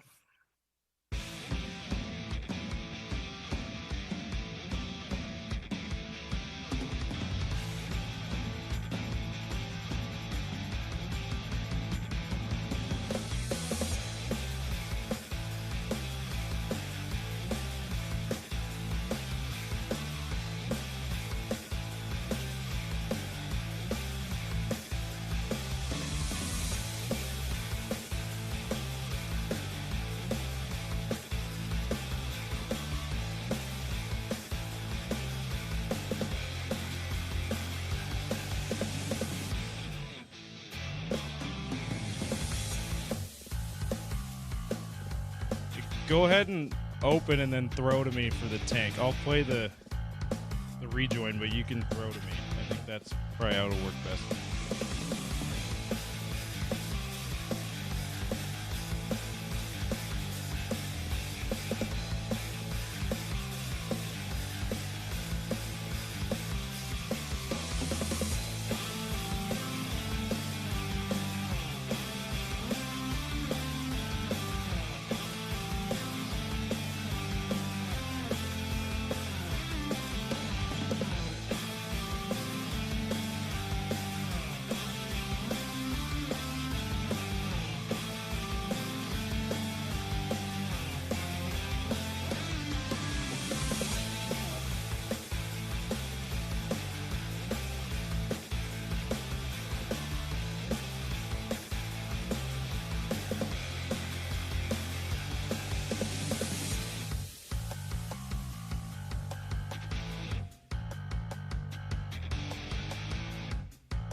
Welcome back to the Sean O'Connell Show. Welcome in to a very important update.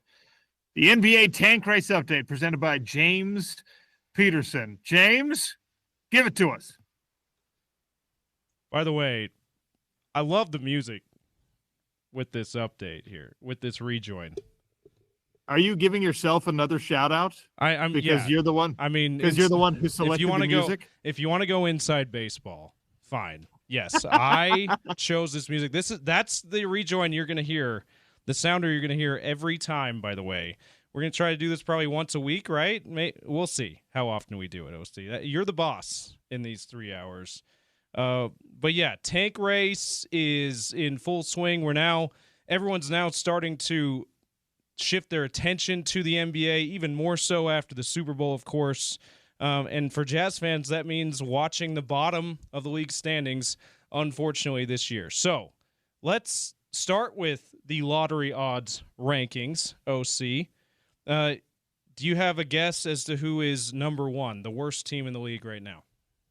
Well, I think the worst team in the league right now is still Washington, right? Because they had a significant lead. That's correct. They are 6-35. So, yes, the Wizards don't look like they're going to be caught necessarily. Jazz are number 2 as of right now. They are 3. We're going to say games back, even though technically they're ahead because they're. Yeah, we're going to invert it. Try not to get too confused by it. We're in a bizarro world where success is a bad thing. Yeah. So the Jazz are 4 games back from Washington. Yeah, they're 3.5 technically, about 4. Then Toronto, a half game behind the Jazz at 4 games back. New Orleans 4.5, and Charlotte at 5.5. So Washington's got a huge lead on the number 1 spot in the tank race, or the worst record in the league. 3.5 games on the Jazz, but then the next 4 are separated by 2 games. So it's pretty tight in the tank race, other than the number 1 spot. How'd we do last night in the tank race games? Well, of course, the Jazz lost, and that made me nervous from a tank race perspective, OC. It was a 1-point game with 7 minutes left in Oklahoma City. I thought that the Jazz were going to mess around and get a win there. I would have been amazed. Again, I have to admit, it's pretty much impossible for me to be watching live Jazz games while I'm sitting here in Dubai. But if I had gotten up in the morning of the Dubai morning and been like, God, the Utah Jazz beat Oklahoma City. Although, I mean, we've seen stranger things. The Utah Hockey Club, who's not a bottom dweller like the Utah Jazz are, but they beat the top team in the West in Winnipeg earlier this week as well. So I guess it could happen. I would have been blown away, especially if you'd have told me in a night where SGA went for 54 points that the Utah Jazz somehow found a way to get a win. I'd have been like, James, you're trolling me because you know I didn't get a chance to watch this game. Yeah, it was. I wasn't watching most of the game. I turned it on in the fourth quarter because it was a 6-point game at the start of the quarter, and I went, okay, I got to make sure that they don't ruin this with the win. And they hung in there till about 7 minutes left, and then SGA, Jalen Williams, and the Thunder did their thing, pulled away 1-9. So that's good news for the tank race. Jazz fall. Hornets lost to the Grizzlies, so they're not able to extend their lead with Charlotte. Pelicans and Bucks were supposed to play OC, but there was snow in New Orleans, so that game was postponed. So they weren't able to make up ground with or extend their lead with the Pelicans either. And a bonus one, the T-Wolves were playing last night, and I know what you're thinking. T-Wolves are in the playoff race. Why do they factor in the tank race? Well, the Jazz own their pick this year. So you want to be watching the T-Wolves, and we'll update you on the tank race update we'll update the T-Wolves as well. They barely beat the Mavs, OC, 115-114. So unfortunately, they're still in 8th, tied for 8th in the West, and still in the play-in picture. If they don't make the playoffs, Jazz get a second lottery pick, though. Ooh. So you're hoping for a Minnesota tank, even though they have no intention to. Even though they're motivated to win, yeah. And we're looking for the Utah Jazz to accelerate to catch up with the lowly Washington Wizards. Yep. And so The T-Wolves just a game and a half ahead of 11th place. So just a game and a half ahead of not making the play-in. So there's a pretty good chance still Jazz can get 2 lottery picks if the T-Wolves play ball from the tank race perspective. What games are coming up the next few days that factor in the tank race? Well, the Raptors play the Hawks tonight at 5:30. Hawks are still in the playoff race in the East. It's in Atlanta, so that's it. That's the Raptors. That's going to be tough for them to get an upset win because the Hawks are motivated to win, but they're also just barely over 500. So a decently winnable game for the Raptors. Tomorrow, Hornets take on the Blazers. That's winnable for the Hornets for sure. The Blazers have 14 wins, and that's a home game for the Hornets. So that's one. There's some hope for the tank race for the Hornets there. Pelicans taking on the Grizzlies tomorrow at 6 p.m. National TV game, so you can keep an eye on that on NBA TV. Obviously, not a very winnable game in Memphis. And then on the weekend, 3 games on Saturday. Jazz play next on Saturday at Memphis. Hornets, Pelicans, that's what we call a win-win-win, OC, because no matter who wins, the Jazz gain some ground in the tank race. We love that matchup. And then T-Wolves taking on a pretty good Nuggets team at home on Saturday as well. So there you go. That is your inaugural tank race update. How'd we do, OC? I love it, and it will be a feature. We'll probably do this after every Utah Jazz game, I would imagine. Okay. We do owe our listeners another update. This one is an actual leaderboard update. Farmers Insurance Open is at Torrey Pines. These PGA leaderboard updates are brought to you by Uinta Golf, experiencing the future of performance with new shaping materials and the AI 10X Smart Face delivery up to 8 yards longer with even more forgiveness. Find it at Uinta Golf. James, do you have a leaderboard update for the Farmers Insurance Open at Torrey Pines? I do. This is an unusual kind of scheduling. Usually it's Thursday to Sunday. This is a Wednesday to Saturday tournament, so this is day 2. Ludwig Oberg tied for the lead at 8 under. He's 1 over for the day, though, which has allowed Hayden Springer to move it into a tie for him, who's 1 under for the day. They're both at the top of the leaderboard at 8 under. Lanto Griffin, 3rd at 6 under. Huge name there, right, OC? And then the Korean Lee Kyung-hoon is at 5 under, tied for 4th with the South African Aldrich Potgieter. Big names in the Farmer Insurance Open. That's your leaderboard update. First one of the year. First one of the year brought to you by Uinta Golf. All right, James, well done on your leaderboard updates. Proud of you. Thank you so much. Yeah, so we're going to do this. We're probably going to do the tank race after every Jazz game, multiple times a week. I'm excited for that. Look, I can't promise because you know how terrible I am with the clock, but that will be my goal. Initially I was thinking maybe towards the end of the week feature, but I'm good. I'll be ready after every Jazz game, multiple times a week. Well, if it were only what the Utah Jazz did that affected the race, I would probably just leave it to the end of the week. But there's going to be some nights where the Utah Jazz gain two games worth of ground because of who else is playing who else, right? So there'll be opportunities for us to update on the Utah Jazz tank race. Reminder to all you Running Utes fans out there, text Utes to 33986 to win a pair of tickets. Next home game is Saturday versus Baylor. That is a tough matchup, but this team desperately needs to bounce back after one of those performances you just want to forget about. You just want to get rid of that Houston game. So look for a strong rebound against a really good Baylor squad. All right, top of the hour coming for hour number 3. Our friend Alonso Sereniana. Talk a little baseball, Hall of Fame. He's the host of the Baseball Isn't Boring. He's a host of the Dodgers show on the Baseball Isn't Boring podcast network. And look, we know Ichiro is a baseball legend, a sure thing Hall of Famer. So why in the bleep would one person stop him from being a unanimous selection? Maybe Alonzo has some answers. Sean O'Connell Show continues on ESPN 700, 92.1 FM.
One pitch. Swung on, ground ball back up the middle. That's into center field. And Ichiro is on the board with his first major league hit. A sharply stroked shot right back up the middle. Off Miguel Tejada, the shortstop, and on into center field. The 2-0. Ichiro to right and deep. Back goes Para to the wall, and it's off the wall. 3,000 is in right field, and Ichiro is racing for third. And he's done it. He's climbed the mountain.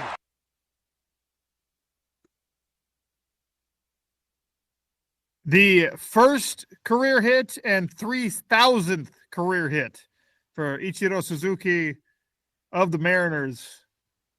That was the late voice of Dave Niehaus, the former TV voice, and Rich Waltz on the call, Seattle Mariners and Miami Marlins, respectively, courtesy of Major League Baseball. So we don't talk a lot of baseball on the show. We will talk more baseball when Salt Lake City gets a team, and we'll talk more about the efforts of Salt Lake City getting a team as that continues to pick up steam, although it's not really the season for baseball talk. Our guy, Alonso Sereniana, you can hear him on the Baseball Isn't Boring podcast network, and, of course, you can hear him on the Sean O'Connell show, and I don't know if he's ready to make an announcement on coming back soon, but I'll leave that to him if he wants to do so. He joins us now to talk about the Hall of Fame selections and, of course, the dynamic that we haven't seen since 2020 where Derek Jeter was elected to the Hall of Fame almost unanimously, 99.7% of the votes there as well, but one lone holdout. The same happened to the Mariners legend, Ichiro. Alonso joins us now to talk about it. Zo, what's up? Well, see, I have an early grievance, and it's that guy. Whoever that guy is, I just want to talk. That's it. I just want to talk. Well, so does Ichiro.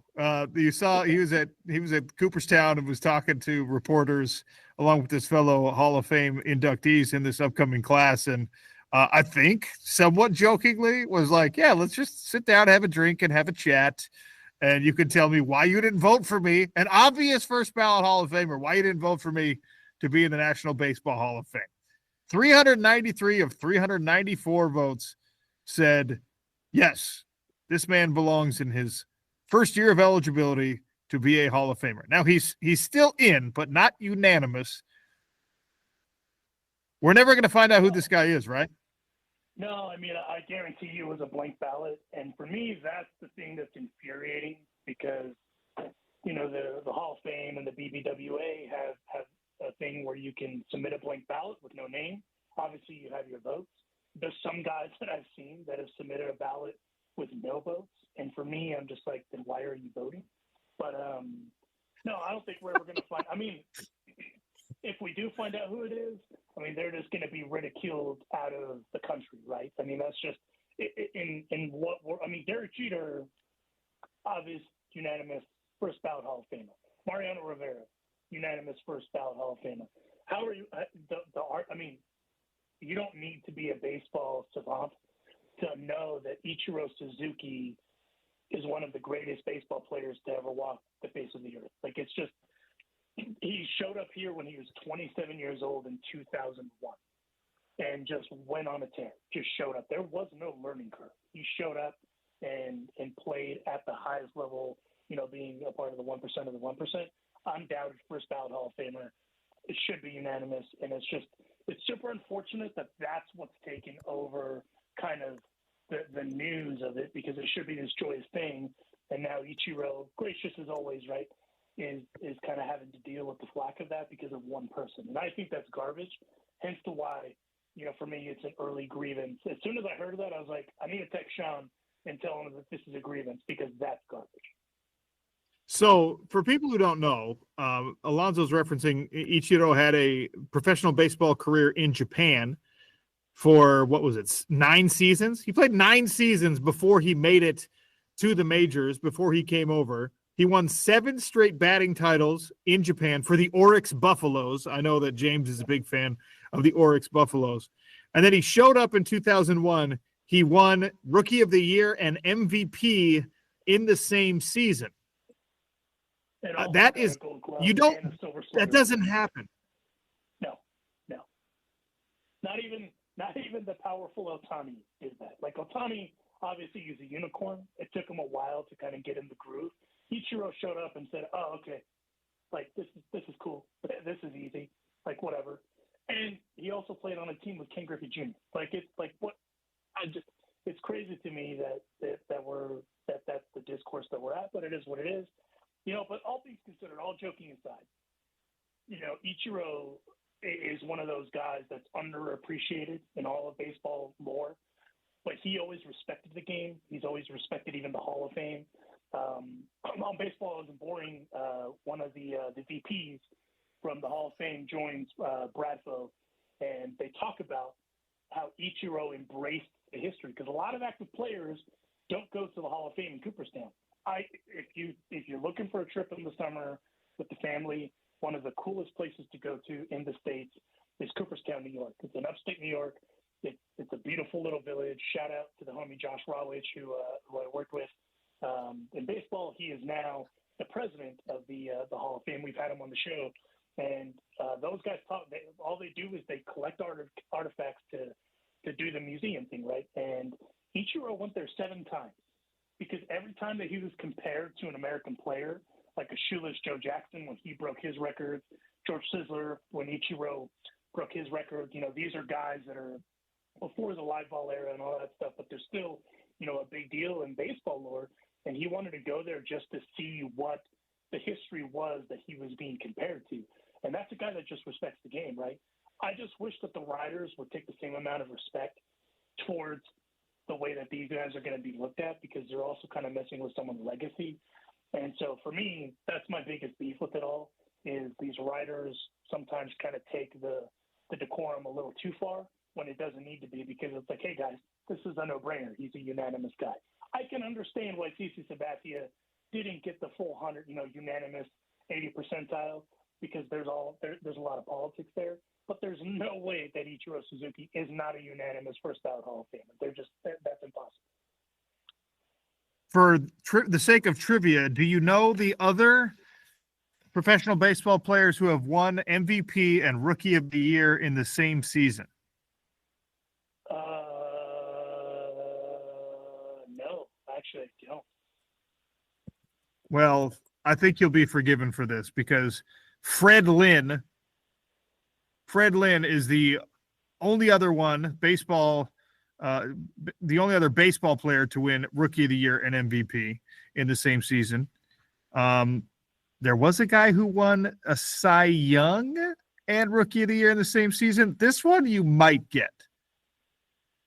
Cy Young and Rookie. The 2 names that I'm thinking off the top of my head I know are not it. So I'm going to say I don't know who it is.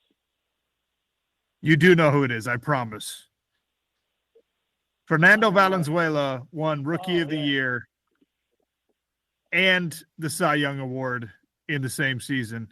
And Fred Lynn won Rookie of the Year MVP, as did Ichiro Suzuki. And by the way, I was like, well, how common is this in other leagues? There's 2 NBA players who've ever done it. James Peterson, this is your area of expertise, the NBA.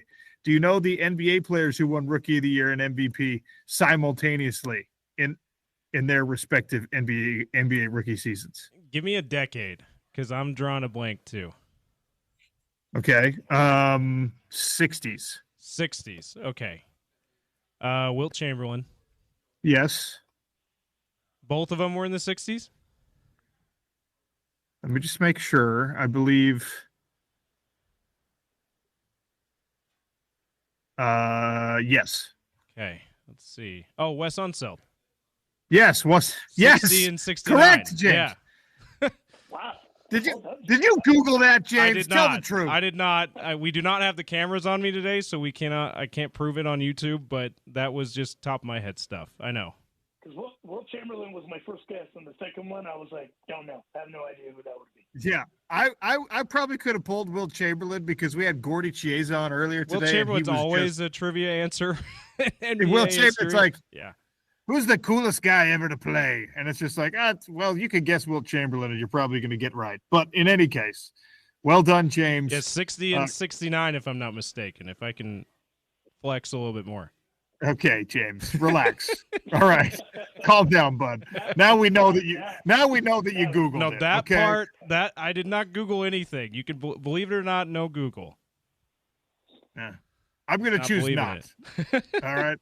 I'm going to choose not on that, believe it or not. There wasn't Google in the 60s. How could I have Googled? Oh boy. Oh boy. Okay. I wish I could turn your mic off, but I can't, and you can turn my mic off. So I'm just going to leave it. I'm just going to leave it alone. The other new Hall of Famers, Alonzo, other new Hall of Famers going in this year. What do you think of Billy Wagner and CC Sabathia? I think for CC, that's great because it changes kind of the narrative on starting pitchers, because for starting pitchers for the longest time, it had been you had to have 300 wins to get in. Unfortunately, I don't think there's going to be another 300-game winner. And, he had 251 wins, but it kind of shows you that the voters are starting to use advanced metrics to look at guys, kind of candidacy to see if they're worth it. CC is one of those dudes that as a human, he's a grade A human. And a lot of people thought he was, kind of in the Hall of Very Good. I thought he was a Hall of Famer just because of his numbers as a whole, right? And so for him getting in is great. It also moves kind of the needle for other starting pitchers that are going to be kind of looked at in that Hall of Very Good. Obviously, we still have the weird PED-related thing that did he or didn't he, and it's going to affect guys like Andy Pettitte, who openly said, yeah, he used HGH. But when you look at the numbers, Andy Pettitte's a Hall of Famer. And so, it's going to move the needle a little bit for guys like Cole Hamels and going into next year, who's borderline, Hall of Famer, and things like that. Also looking at it from guys that got in this year as well, is Billy Wagner is helping those closers. Because like on this year's ballot, Francisco Rodriguez, or K-Rod as he was known during his era, during his Angels days, that's a very good closer, right? All very good, borderline guy, but Billy Wagner is also kind of making it so that way you look at these other closers, because the other guys that were ahead of him, Mariano Rivera, Trevor Hoffman, had out of this world stats, and that's just not a thing, right? So I think it helps those guys as we move along going into this year. And honestly, not overly surprised that Beltran or anyone else didn't get in, but I think Carlos Beltran and Andrew Jones get in next year, and they're just kind of inching there. That honestly, my biggest beef with how the writers go about this is like Billy Wagner, perfect example. That dude was on the ballot for 10 years. This was his 10th and final year on the ballot, and he finally gets in. He is one of the best closers ever, and should have been in a couple years ago at this point, right? And they kind of like dangle that over guys to a certain degree, where they kind of hey, well, will he get in? Will he not? They kind of justify voting for guys that way, where they inch in and they inch in. To me, if he's getting in, he's getting in. Like CC Sabathia, 251 wins, had a solid career, not a 300-game winner, gets in year one, first ballot. So to me, it's like, hey, we can't use that argument for everyone, if that makes sense. If there's questions about a guy, cool, I can understand that. But Andrew Jones, Hall of Famer. Billy Wagner, Hall of Famer, so on and so forth. So that's how I look at it. That's kind of what my biggest takeaways have been from this year's Hall of Fame round. Okay, I want to ask you about a couple of guys who are approaching the end of their 10-year run on the ballot, and see, you're just going to tell me, is he eventually a Hall of Famer? Is he not? And you can tell me why if you choose to. So this was his 8th year, so he's got 2 more. Omar Vizquel. Yes, that's a straight up yes. Yeah, I mean, a lot of people say because he was an accumulator, that's garbage. He's a Hall of Fame. He needs 226 more votes than he got in his 8th year in order to make the Baseball Hall of Fame. So that's a lot of ground for him to make up in these next 2 years. All right, Andy Pettitte, who you already mentioned, is in his 7th year of eligibility. So he's got 3 more runs at this thing. He had 110 votes, so he needs 186 more. I don't think he's going to get in, which is a damn shame, but he should be in. But I just don't think he's going to get in unless something crazy happens between now and, the 10th year on the run. But he should be in, but I don't think he's going to get in. Manny Ramirez has 135 votes in his 9th year of eligibility. So he needs, 161 more to get in next season. I don't think he's going to get in, and which is a bummer, because when he played and he was prime Manny, that was a bad dude. But ultimately, I think he's kind of, suffering from the Kurt Schilling effect, where he rubbed the media the wrong way. And that's kind of why we're here, which is such a bummer. But he should be a Hall of Famer, but he's not. You already said you think Andrew Jones belongs in. He's got a little bit of ground to make up. 35 more votes, and he's in. He's going to make it in, right? Yeah, he'll get in. If he doesn't get in, then we need to have another conversation. But Andrew Jones should be in. He also, they should deliberately misspell his name on his Hall of Fame plaque. So it's just spelled like regular Andrew instead of Andruw. Spell it the American way to upset him. Also, you brought up the Hall of Very Good. Someone needs to build a Hall of Very Good in places where people actually go to visit, right? Like Canton, Ohio. No, do the Hall of Very Good in, like, I don't know, Dallas, Texas. Instead of Cooperstown, New York, the Hall of Very Good in baseball in, like, Chicago, Illinois. So the Hall of Very Good would get more visitors than the Hall of Fame in that case. Business idea for us to bat around. Well, not only the Hall of Very Good, but then we do the eras like Dan Patrick has talked about on his Airways, right? We do the PED wing, the Hall of Very Good, and then kind of just knowing you'd want to do kind of a random knickknack area where it's just random factoids of things that are just built up. That's exactly how I would do it. Here's what you do. You do the halls that actually matter, and then you just have one hall that is just blank, and people can go in, and it's just tiny little plaques all over these massive, massive walls, and people can just go and take a Sharpie and just write down a random baseball player that they loved from their childhood. You know what I mean? That actually would be incredible. Like, you would see, obviously, Deion Sanders. You would see Russell Wilson just kind of randomly all over the place. But then, obviously, there'd be those ones that kind of like Jason Varitek. I completely forgot about that guy. So, you just add random names to it. And then, like you said, everyone's penmanship will be on show just as much. I would just write Andres Galarraga like 15 times. Just big cat everywhere. Big cat. Just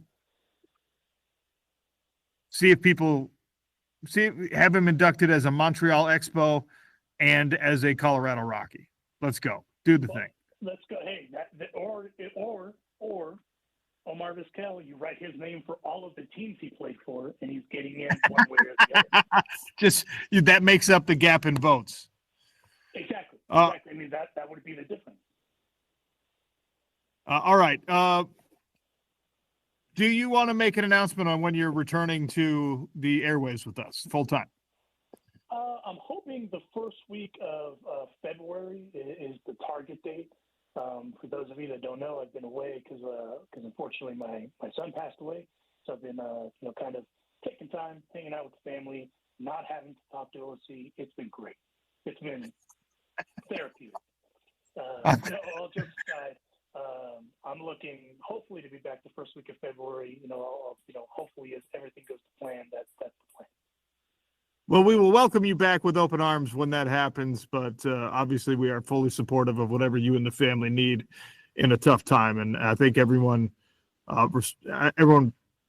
feels the same way. The folks who have been in the know that listen to the show have expressed their sentiment in that regard. So, we love you, dude, and hopefully you're back with us on a more regular basis soon. No, love you guys too, and appreciate James and others for holding it down and doing their best to kind of keep you wrangled. But as we all know, that is not possible. It's just not going to work. It's the old bull in a china shop thing, and it just doesn't work. But they're doing their best. I'm ungovernable. All right. Hopefully they let me back into the country when I come home from Dubai. By the way, all right, dude. Dubai. I mean, thank you. It's cool talking to you from the future.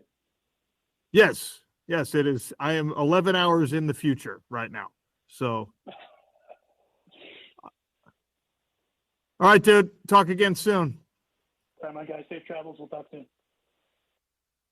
Alonso Sariñana, not only a producer for us, but also host of Baseball Isn't Boring. So, great person to talk to about all things regarding America's former pastime, which unfortunately if you're a baseball purist, has been passed up by the NFL. We should start making that a thing, by the way. We should start saying America's former pastime. Get that going. So instead of saying baseball, it's America's pastime. Now, baseball, we'll see the commercials that say baseball, it's America's former pastime. Yeah, just like I don't know what that little triangle thing is called, where you try to insert a word when you're editing. Yeah, like you just have a little former crudely written in between baseball, America's pastime, between America and pastime. It's just like a little crudely inserted former. Yeah, we'll do that. We need to make that happen. And real quick before you tease the next segment, just echo what you said about us and our support as not only coworkers but as friend of Alonzo. I know he's off the phone now, but if he's listening, maybe listen to the podcast later. I wanted to also say that we love you, Alonzo, and however much time you need, man. We're hoping we want him back because he is genuinely a friend. It's fun to work with and does a whole lot for the show. But in February, but if he needs more time than that, we're happy to oblige. Whatever he and his family needs. Just what an awful, tragic thing that's happened that they've unfortunately been expecting because of his son's unfortunate health issues that he had for most of his life. But we just appreciate you, Alonzo, and we love you, man. All right, coming up in 3 minutes, Ben Johnson announced as the Chicago Bears' next head coach, and he called the franchise a sleeping giant. Feels like he's got the right pieces in place. We can identify some sleeping giants around sports, maybe other ones in the NFL. Can the Utah Jazz make themselves into a sleeping giant sometime soon? We'll discuss all of this on the Sean O'Connell Show in 3 minutes on ESPN 700 and 92.1 FM.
The ESPN 700 and 92.1 FM cash kickoff is here. Time for your shot to win $1,000 to pay your bills. Text the word beauty to 508-777-1000 for your chance to win. That's beauty to 508-777-1000 for a chance to win $1,000, courtesy of ESPN 700 and 92.1 FM. This is a nationwide contest. All right, the coaching carousel spinning this time of year. Ben Johnson, the former offensive coordinator for the Detroit Lions, has taken the Chicago Bears head coaching job. A lot of folks identified this as the most appealing open job in the NFL, and a lot of those folks said it was because of Caleb Williams and the fact that you have a very talented rookie quarterback who certainly needs to improve and certainly needs some guidance, but there's some bones there, right? It's like when you're buying an old house and the bones of this thing are really good. At least you have that with Caleb Williams. On a show today inspired by some of the goings-on in the NBA where I was talking about, the A-plus super talented divas, whether or not they're worth it, had a couple of text messages come in. I think, astute observations that maybe Caleb Williams is another guy that I said there's not a lot of diva quarterbacks in the NFL. Well, if Aaron Rodgers is one and Kyler Murray is one, is Caleb Williams also one? And if so, can Ben Johnson, can he calm that down? I don't know if I'm ready to call Caleb Williams a full-on diva at the NFL level yet. He had some diva moments at USC. That's for certain. Is he displaying those same tendencies in the NFL? To be determined. Ben Johnson talked about how Caleb was a big part of the equation, why that job was so appealing for him. For obvious reasons, you want to go to a franchise that has the building blocks in place, that has a quality quarterback. That is the most important position in the NFL. It's the most important position in all of team sports, according to Kyle Whittingham and other experts on the matter. Ben Johnson called the Bears a sleeping giant, and I glommed onto this because I think that they exist in sports at the college level, at the pro level, where there are these franchises. And we talked about it a little bit a couple of weeks ago. There are those franchises where you look at it and you just say, how are you not any better? Like, how are you not good? The sleeping giants are beyond that. How are you not good?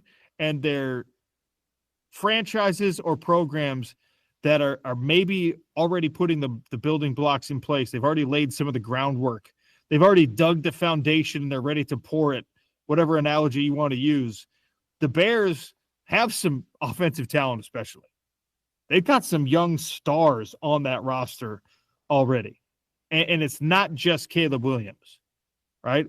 I think Rome Odunze could be one of the best wide receivers in the entire league if he continues to develop. If he stays healthy and continues to push. I love what we saw from Rome Odunze in his college career. Didn't always love it when it was hurting the Utes, but loved watching that guy play. I thought for a long time that Arizona State was a potential sleeping giant. Now, for them, I throw the word potential on there as an important operator because I did not believe that this was the year that giant was going to wake up. I really didn't. Arizona State was the sort of fun little also ran that when you talk to people in football circles, they just be like, yeah, man, that's a good place to recruit. They could figure something out. Well, I didn't think it was going to be this year for Kenny Dillingham. I had high hopes that he would be the right guy. Obviously, he's woken up that giant, and it's only going to get better at Arizona State. He's got young talent. He's now got the Valley engaged, which was one of his goals when he took the job. Here's a question for you out there listening. Will Utah be given a napping giant designation? Not sleeping, right? The program was great only a couple seasons ago, so they haven't fallen into like the full REM slumber yet. But these last couple of years have caused some of the folks that were paying attention to Utah to once again turn away and say, all right, nothing to see here, folks. I wonder if 2025 Utah is that giant that wakes up from a little bit of a nap, because there are a lot of people out there who are growing more pessimistic, and they're starting to expect Utah not only to be down, but to stay down. And I have different expectations of this Utah football team than that, especially because there were some, like John Mateer was the big splash that you could have picked up in the transfer portal at the quarterback position. And if you'd hired Arbuckle and got him to come down, then a lot of people would be like, oh, look what happened there. They got one of the hottest coordinators in the country and one of the hottest quarterbacks in the country to transfer in the offseason. And we know what Kyle Whittingham and that defense are about. So that would have changed the narrative significantly. That's not what happened. There are not a ton of people who are going to do the deep level homework necessary to really get into what Devin Dampier could mean to this program. The Big 12 insiders will do it. Joe Klatt's going to do it because he's a Utah lover. I'm not convinced that Chris Fowler and Kirk Herbstreit are sitting and Chris Felica are sitting there being like, you know what? I think that Devin Dampier is the answer for Utah football. They really did a good job in retaining their young offensive linemen. I don't know how many people, because Utah fell off significantly this year and because last year wasn't great either, I don't know how many people are going to be like layering high expectations on top of the Utes anymore. So I don't know what you would call that. Not quite a sleeping giant, but a program that is very certainly capable at its best of competing for a conference championship and being part of especially an expanded college football playoff. I'll give them the napping giant designation. The other question. Napping giant. I like it. You like napping giant? I'm thinking of the movie Frozen 2. Have you seen that? Yes. Oh. Or what's the not No. That's something No, else. keep going. Keep going. Yeah, sing it again. Is that it? That's something else. Sing it again. Oh. Keep going. No. Yes, James, that's it. You are welcome to sing. Yes. I can hear you, but I won't. OC. Yes. Into the Unknown. Great song, by the way. I don't know how many franchises have had the Big Banger singing number from the first one be such a huge hit and have a follow-up of that caliber. Like, it's not, nothing is going to be as good as Let It Go from the first Frozen movie, but Into the Unknown is a banger, man. That is a really great song. I thought I was thinking if I got it confused with another melody, but I did the right one, right? The little voice thing that they hear. Okay. Yeah. That's the voice that Elsa hears. Nobody else can hear it. Yeah, James. just not that's they right. Hear. It's just Elsa. Just Elsa. I've only Get it seen right, it, James. I've only seen it one time, right when it came out. No little kids as of yet, so was not subjected to watching it a bunch more times than that. So yeah, it's a little fuzzy, but I did land on it. Okay, it's great. I'm proud of you for getting that far on it. Okay, so the napping giant of Utah, and look, you got to ask the question. I'm asking the question: is BYU a sleeping giant that has already stirred from its slumber? Did the NIL situation and Jay Hill and Kalani Sitake's charisma finally wake the sleeping giant that if you want to be true to yourself, you have to admit that BYU football can be a giant. Now, this was a giant season for them. The sustainability of that looks decently solid right now. Chase Roberts is coming back. Jack Kelly announced this week that he's coming back. I don't know if you guys talked about that, if Scott Mitchell talked about that on the show yesterday, the former Weber State linebacker who was an incredible player at BYU this year. He's decided to come back. I think two things to take away from that. The conversation about him being one of the best linebackers in this year's drafts were drastically overblown. I think he's an awesome player. Loved his work, especially at Weber State. I never thought that he was a guy that was among the top 5 outside linebackers in the country. He just doesn't have the plus athleticism to really be in that conversation. Doesn't mean he's not a phenomenal college football player. And BYU is the beneficiary of that. And everyone else in the Big 12 is on the wrong end of that because now you've got another experienced linebacker coming back for a team that has one of the best linebacking cores in the conference, at the very least, maybe the country. So they're all back. Glasker's back. Kelly's back. Harrison Taggart is back. Like that's not good news if you're an opposing team in the Big 12 conference. James, at first blush, is BYU a program that was a sleeping giant that is now waking up, or was that just like a night terror that you saw last year? No, I think they qualify as a sleeping giant for a good chunk of those years they were independent.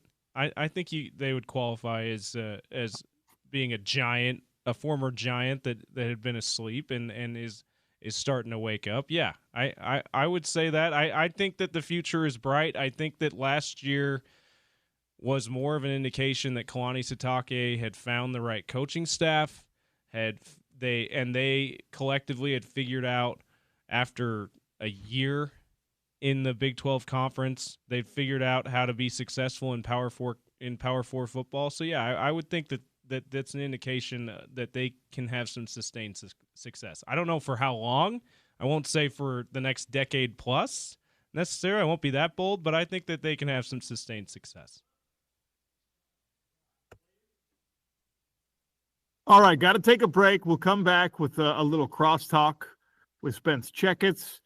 James has to go fire up another show for us right now, so it'll be Porter. James, a phenomenal job today. I know it's not the best and the easiest and probably the most fun for you when you're having to produce someone who's across the other side of the planet in the United Arab Emirates, but appreciate the work you did today, man. Thank you. Yeah, thank you, and appreciate your great work, and get some sleep after this, huh? Because isn't it the middle of the night over there? It is currently 12:47 a.m. Yeah. So yeah, we'll sign off about 1 a.m. and then I'll get a little shut eye, as they like to say. Sounds good. A great job today, and looking forward to having you be back next week. Sean O'Connell Show wrapping things up next, and we will do a ticket giveaway. Shinedown is coming. You know that band, Shinedown. You remember the glory days of the early 2000s when they were really putting out their best stuff. I've got 2 Shinedown tickets, August 11th at the Maverick Center. If you can answer our trivia question at 877-353-0700. And before I let you go, I want to remind you the cash kickoff, $1,000 of cash to pay your bills. Text funds to 508-777-1000 for a chance to win. That's FUNDS to 508-777-1000. Sean O'Connell Show, ESPN 700, 92.1 FM.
Advanced Window Products, sales, installation, warranty, coverage, all of it in-house, no middleman markups, $2,500 off, 10 windows or more. AdvancedWindows.com, 801-850-9100. And, of course, tell them that OC sent you. Spence Checketts in the studio, me here in a hotel room in Dubai. Spence, how are you? Sean, I miss you. I'm sending you a big hug across the globe because we miss you in studio. How you doing? I'm great. Is it a kind of a flex to be like, yeah, I'm just over here in Dubai, or do people understand it's just a job thing? Well, I think it's a flex because I've never been there and I very much would like to go, but you're doing what you need to do and you are taking care of your obligation to the radio station. To me, I think you're winning at life today, Sean. I have to admit that. I will say, Spence, this place and you would vibe quite nicely.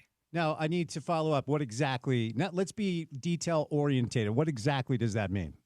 Look, there's some opulence going on. You're a man who appreciates the finer things in life. There's nothing wrong with that. There's some excellent food. The scenery is quite nice. Okay. All right. You're 3 for 3. And the weather is phenomenal. 4 for 4. It's mid-70s right now. There's just nothing not to like about Dubai in January. Tell me about the golf situation. Have you passed any golf courses? I am not a golf guy, but the hotel we're staying at, in the lobby, they have these, the concierge service. They ask you, like, would you like to golf while you're here? We have this course and this course. And they look nice. I couldn't tell you whether they're good or not, or who designed them or anything like that. But there are golf courses in very close proximity. And, we're right on the we're going to the beach tomorrow for weigh-ins. So, like, I imagine the golf here is wonderful as well. Will you put in a good word for me to potentially call fights with you moving forward so I can make these trips? Sean, I could do it. Like, heads up, we're about to see a little bit. We're going to see an arm bar here, folks. Everybody hold on your seats. Things could get weird because, ultimately it looks like he's using a closed guard. And let's hope we don't have any fish hooking today or flattening out. I think I could do it. I appreciate you faking the lingo there. There's nothing wrong with faking it till you make it, Spence. I'll put in a good word, but to be fair, like Porter knows more, so he would probably have to be option A if we're bringing someone. Porter doesn't like opulence, scenery, golf, and good food. So ultimately, this is a selfish act. Have you ever had to say, "Heads up, looks like we're in for a Peruvian necktie"? Have you ever had to call a Peruvian necktie? I have not had to call a Peruvian necktie. I had to call a Peruvian necktie attempt, but not a completed Peruvian necktie. It's a pretty exotic submission. Yeah, I just Googled weird terms, so that's all. When's the fight? Let's get a little detail about when we can watch Sean's good looking face on television. Yeah, so Saturday night, streaming on Max. HBO now is called Max. So the fights will be on, let's see, if it's 8 o'clock here in Dubai, that's 10 a.m. in Salt Lake City, I believe, or 11 a.m., something like that. 9 a.m. It's 9 a.m. in Salt Lake City if it's 8 p.m. here in Dubai. So a Saturday morning errand for all of you is to watch Usman Nurmagomedov, yes, of that Nurmagomedov family, taking on Paul Hughes, who is a rising Irish talent, who is coming off a massive upset win over AJ McKee, and a sort of he's done a very Conor McGregor thing where he speaks these fights into existence for himself, and then the last time out he won over a much more experienced, much more decorated fighter. He's a really impressive young kid who just like has this unfailing belief in his own ability, and I'm really pumped to be calling these fights. I mean, of course, it is my job to say that, but nobody from the PFL is listening to this show at 1 a.m. in Dubai local time. It really is going to be a blast, man. So I hope everyone gives it a shot and tunes in. Probably some quality ground and pound. Watch out, ultimately for some striking if they're both on their feet. But they're both varied, fighters that can really beat you in a myriad of ways, and both are excellent with their feet.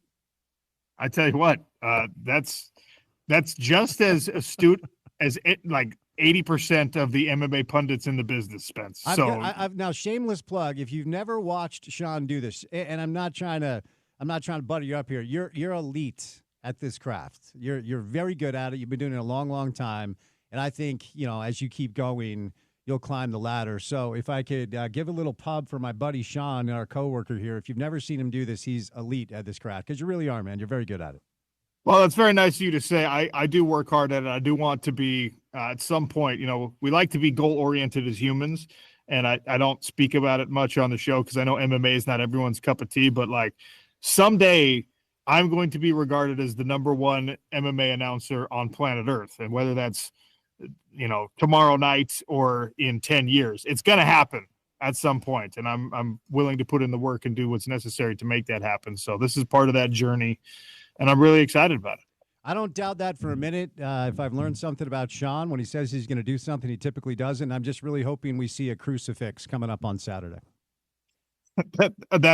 He means the MMA move, the crucifix. Yeah. Let's not get weird. The MMA move. Yeah. The other thing, if it happens, if he's coming back, just let me know because I got some work to do. What's coming up on the drive with Spence Checketts? We've got Ken Pomeroy live in studio. Ken Pom is my North Star for college basketball. The Utes, it was rough. And we'll get to the Utah-Houston game. We'll talk BYU, Utah. Amy Donaldson's going to be live in studio when the U.S. Department of Education dropped the Title IX guidance. Amy was one of the first people I thought of. She'll be good with that. We are going to bring in Tim McMahon to break down the Jazz trade and do a little NBA, and we'll start the show off with some college and pro football. So we're busy, Sean, on a Thursday. Now you go get some sleep, buddy, okay? I will do that. You enjoy the drive with Spence Checketts. Thanks to everyone who joined me on the show. Thanks to all of you for listening. And please do tune in on Saturday morning, Utah time, Saturday morning, as I'm calling fights in Dubai. Usman Nurmagomedov, Paul Hughes in PFL Champions Series action. And I'll holler at everybody on Monday. Scott Mitchell filling in for me on the show tomorrow. ESPN 700, 92.1 FM, proud part of Utah's ESPN radio network.